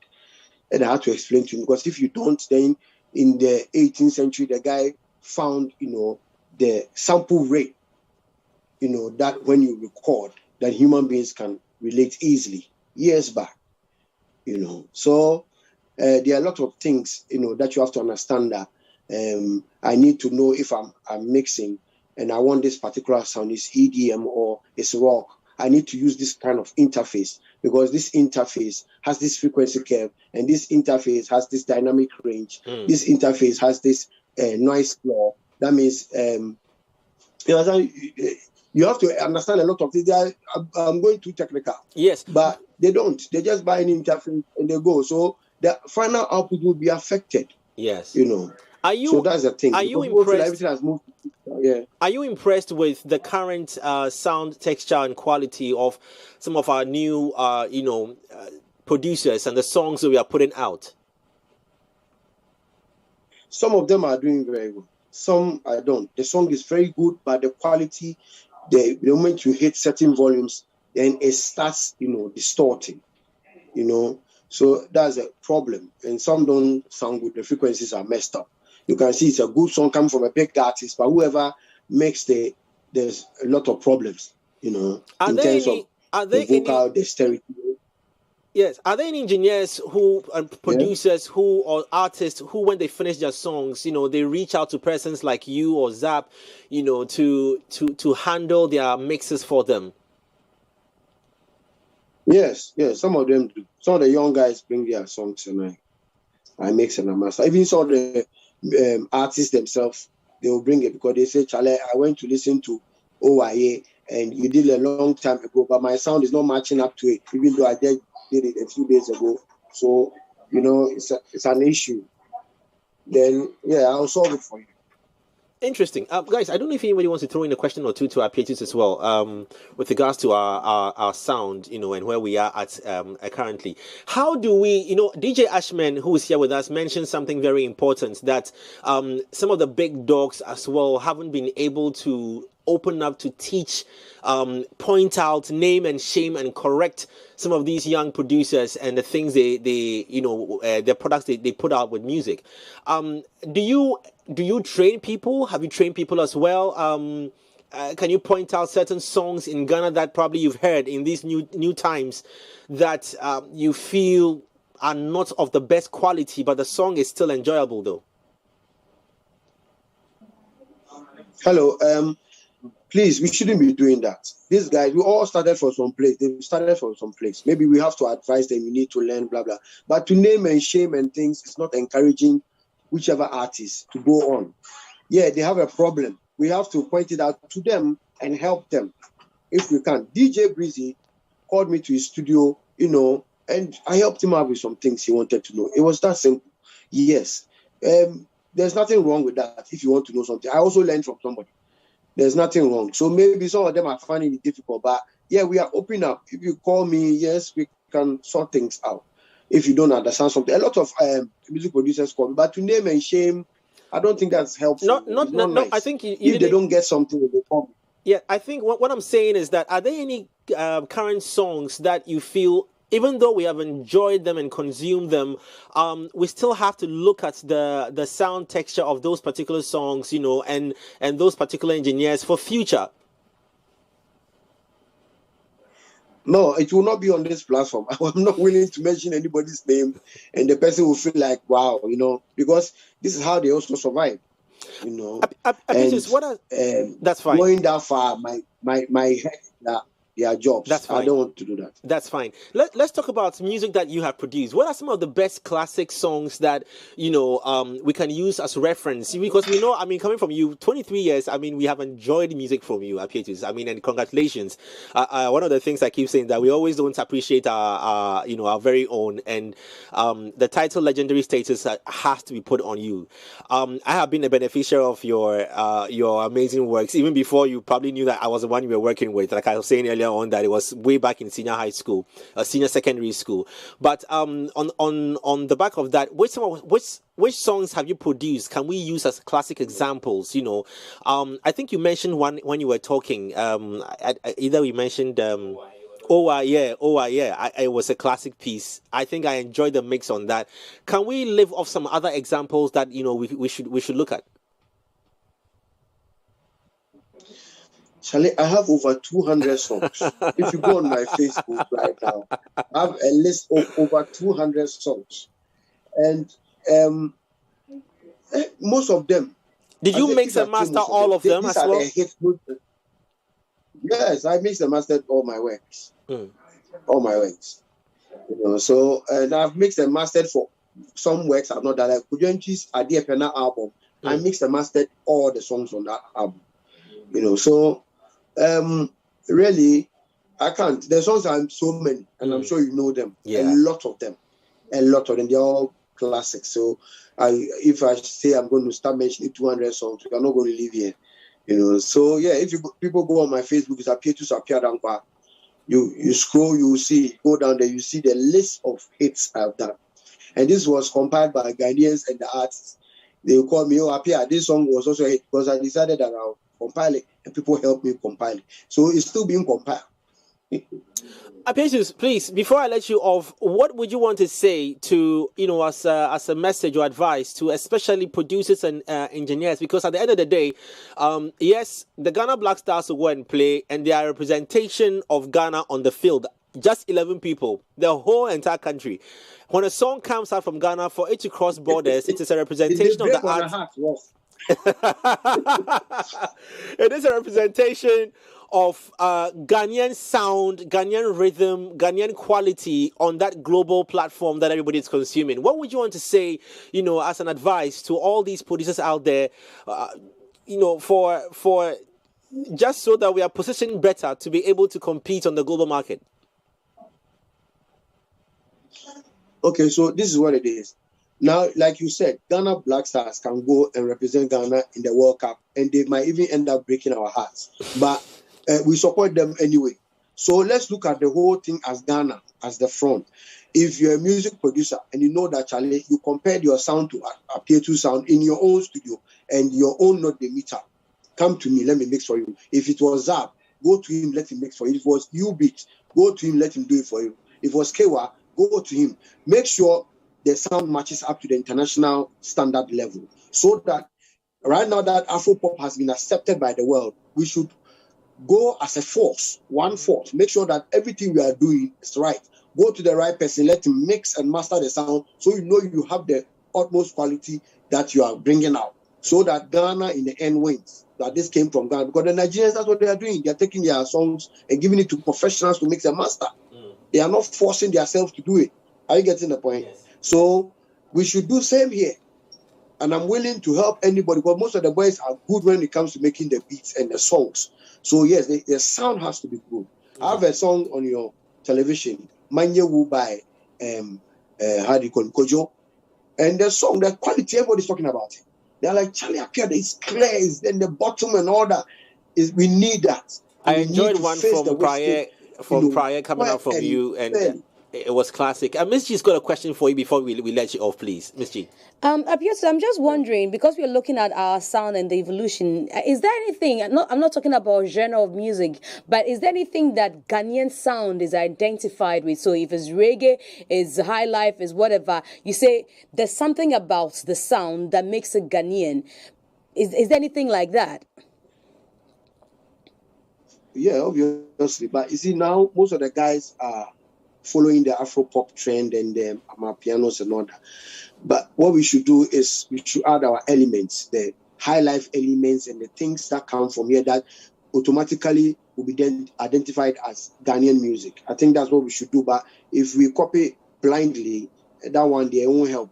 We'll look as if, oh, this sounds like some Nigerian, this sounds, and it's not good. Yeah, Africa will look good, but they will be talking more about Nigeria. So let's put elements. That's why I made a reference to Kojo's sound, because it has a guitar in there, and that high life guitar, you can only get it in Ghana. So let's put elements in the song, that will make it Ghanaian. If you play Amapiano, whether you like it or not, you are representing South Africa because they made it. If it's reggae and it's dance or it's Jamaica, you can't take it from them. So we have something. Let's keep putting it. If we want to do dance, so let's put something inside that will make it Ghanaian. I think we don't have that, like you're saying, but we need to do that. Yeah. Apetus, thank you very, very much for being with us this morning. We really appreciate it. We'd love to have you in our studio to have an extensive conversation as well on such matters, as well as celebrate you and the over 200 songs. I think I saw a post on your page some time back where you had listed the number of songs you had produced. I don't think even Facebook can even contain the number of words in that spot. But thank you very much. Really appreciate that, Apetus. And he's been on the show with us this morning. Okay, so a tweet from, I can't mention his name because it's a bit profane. He says, Jay, you have to understand that the Ghanaian artists don't want to pay for quality beats and quality mix. So they will use their friend who doesn't know how to make beats and mix it as an example. He mentioned Shatawale's song, Please No. Oh. I leave you. I'm not with you on that. Sometimes some things be political. It was mixed nice. What is he trying to tell you? It was mixed very, very well. Jay, let me say this. I want to say something. Yes. You see, Apetus was talking about Ghanaians copying Nigeria. What Nigerians are doing right now is Ghanaian music. Yes. Mm-hmm. Listen to a song from AV. AV. If you get okay. Check the guitar strings. Everything is Ghanaian, but just Nigerians have made it big. Once upon a time in Ghana, when you do music and you put guitar, that's all you have. That was like 10 years ago. Why you want to add the high life vibe to the thing? Why? You go studio, you put the other. Ashman, let me say this. I mean, I agree with you, okay, but music there's always a cross-pollination with music. Let me play devil's advocate here.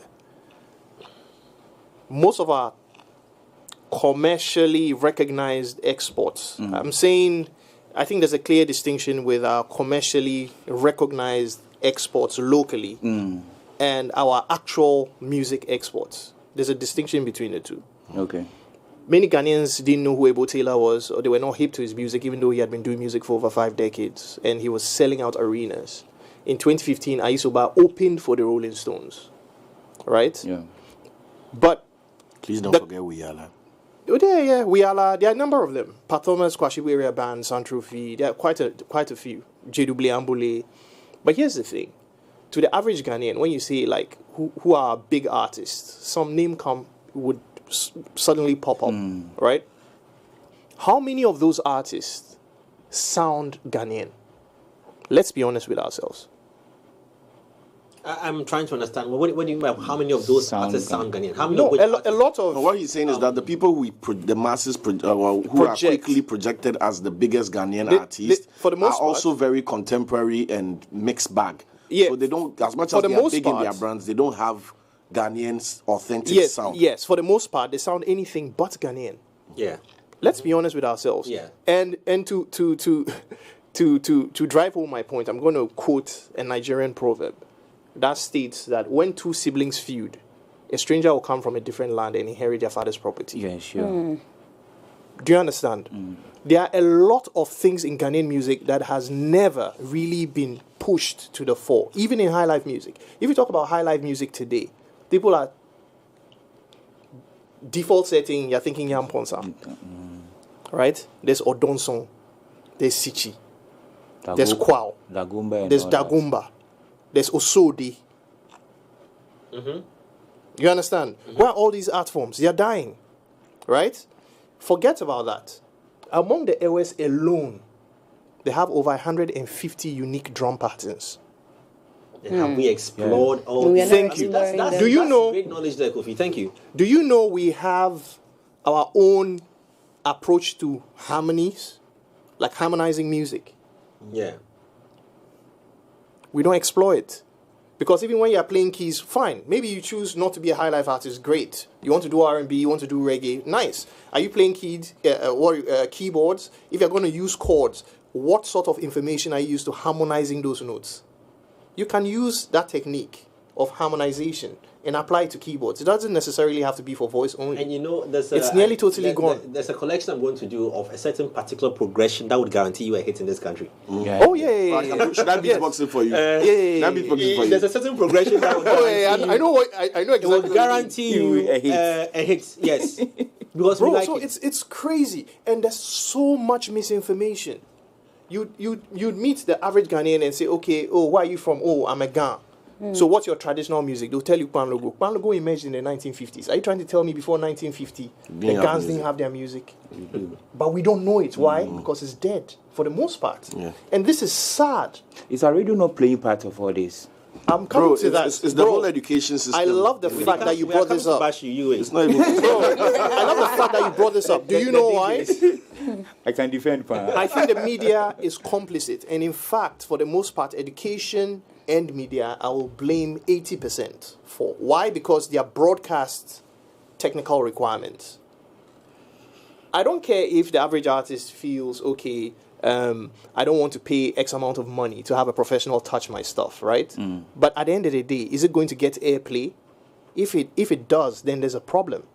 Because globally, the broadcasting standards for audio, right, forces the recording business sometimes to follow suit. Audio for audio consumption, there are technical requirements, but it's not quite standardized. I tell you what, just I'll give you an example, an experience. Right. So I produced a radio ad, right, and it was sent to Choice back in the day, UK. Choice FM. Oh, okay, Choice in the UK. They say it was loud. No, they weren't but loud. I'll be happy, bro. I said, what is this? What? Just sent it back, and it said no. Oh no. Period. Exactly. No.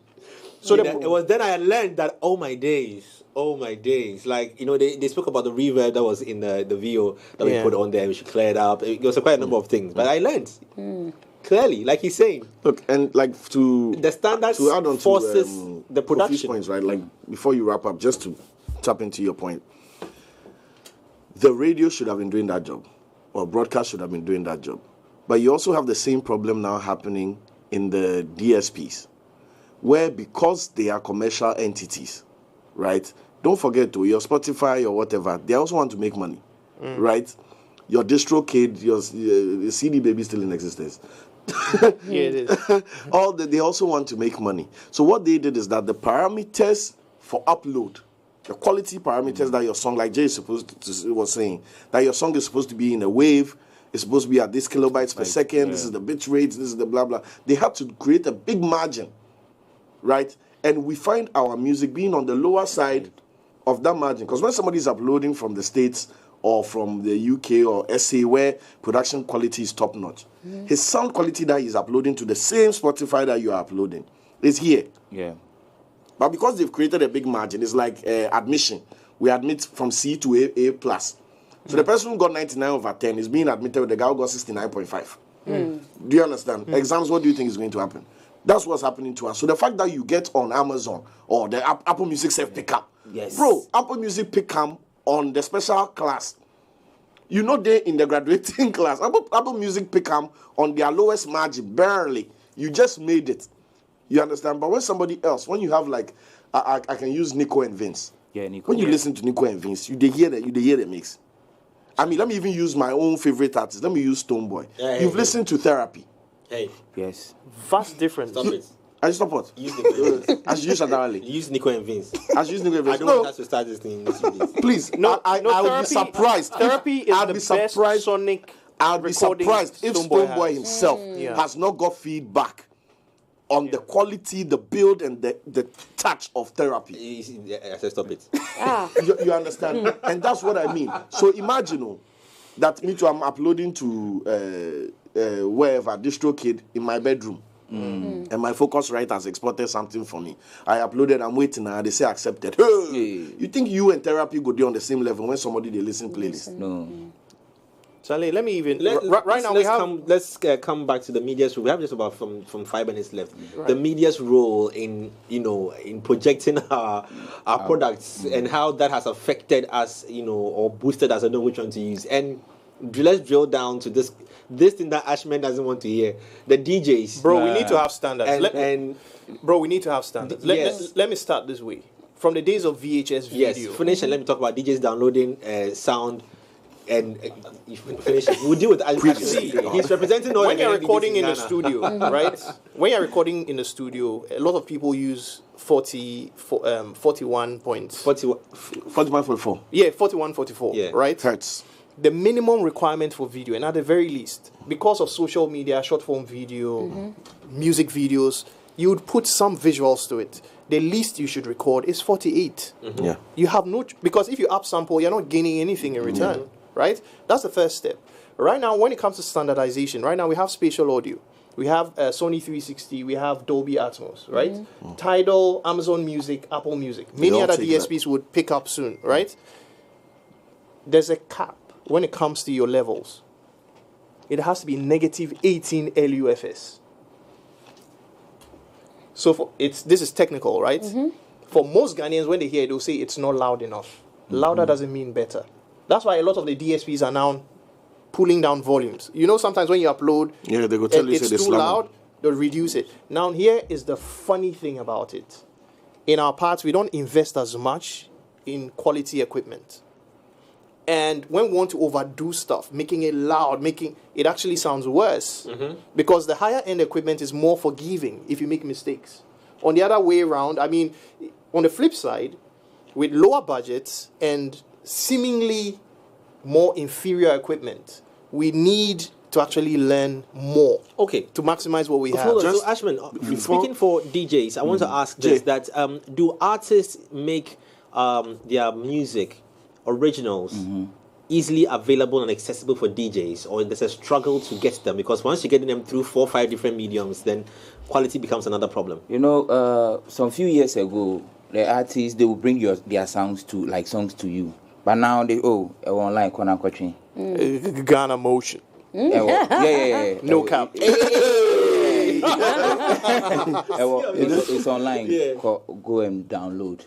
And most of the sites, they reduce the quality of the sound, maybe of a space and all that to upload the songs. So, but recently they've been sending us DJ Spark, instrumentals, acapellas, through some of the things I write on social media. Who has been sending? Oh, I had some from Sarkodie. And name and hype them. I had some from Sarkodie. Okay, congratulations. Stoneboy. Big up. Yeah. And big up.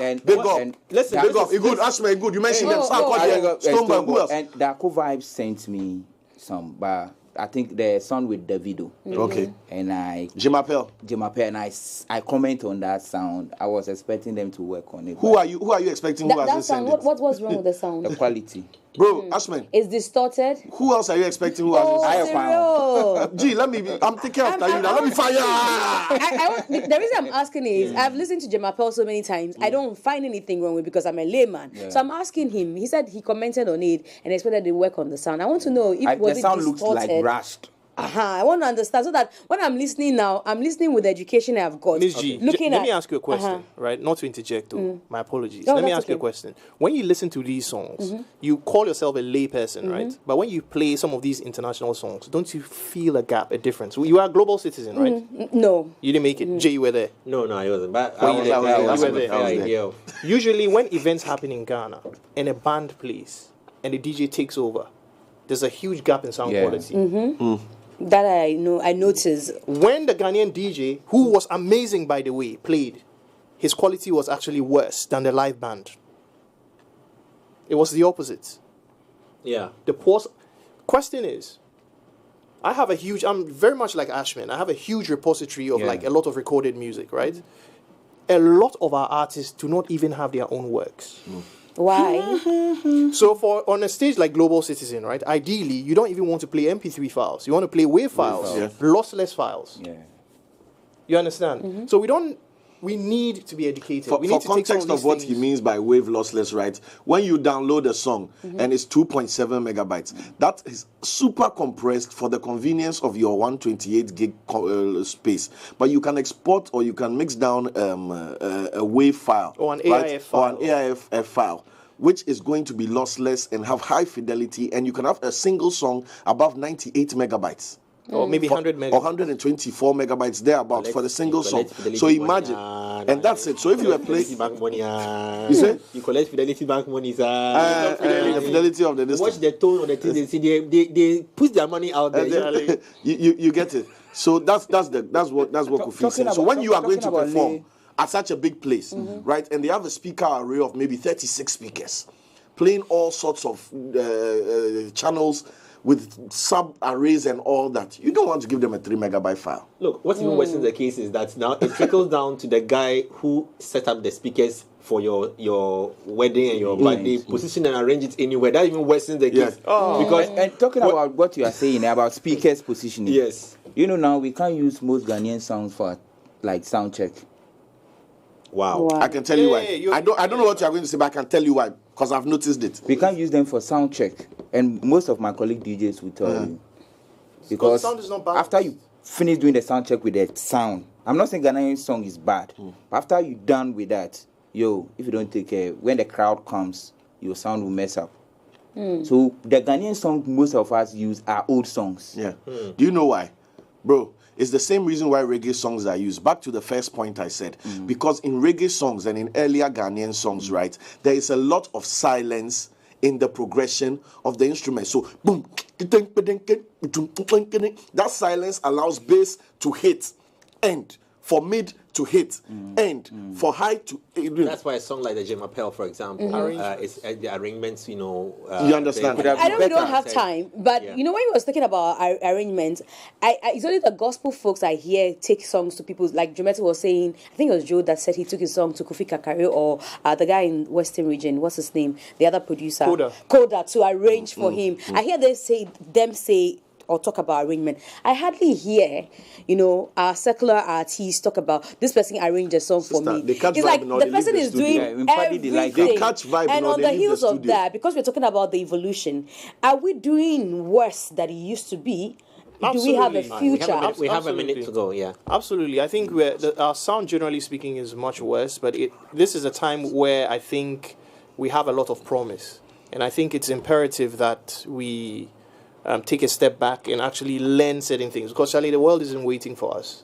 There was a time our music was exponentially better than Nigerian music at some point. All right, guys. And right now it's incomparable. I just wanted to leave a word of advice out to our video editors quickly. Right, when you edit to the audio that you are given, right, and you do the placements to match the sound and the audio, and your lip sync is on point, give a muted high-res video to an audio engineer who can put the high-res video in Logic, Pro Tools, wherever, and actually do a sound mix on there that matches the quality, because your video editing software is not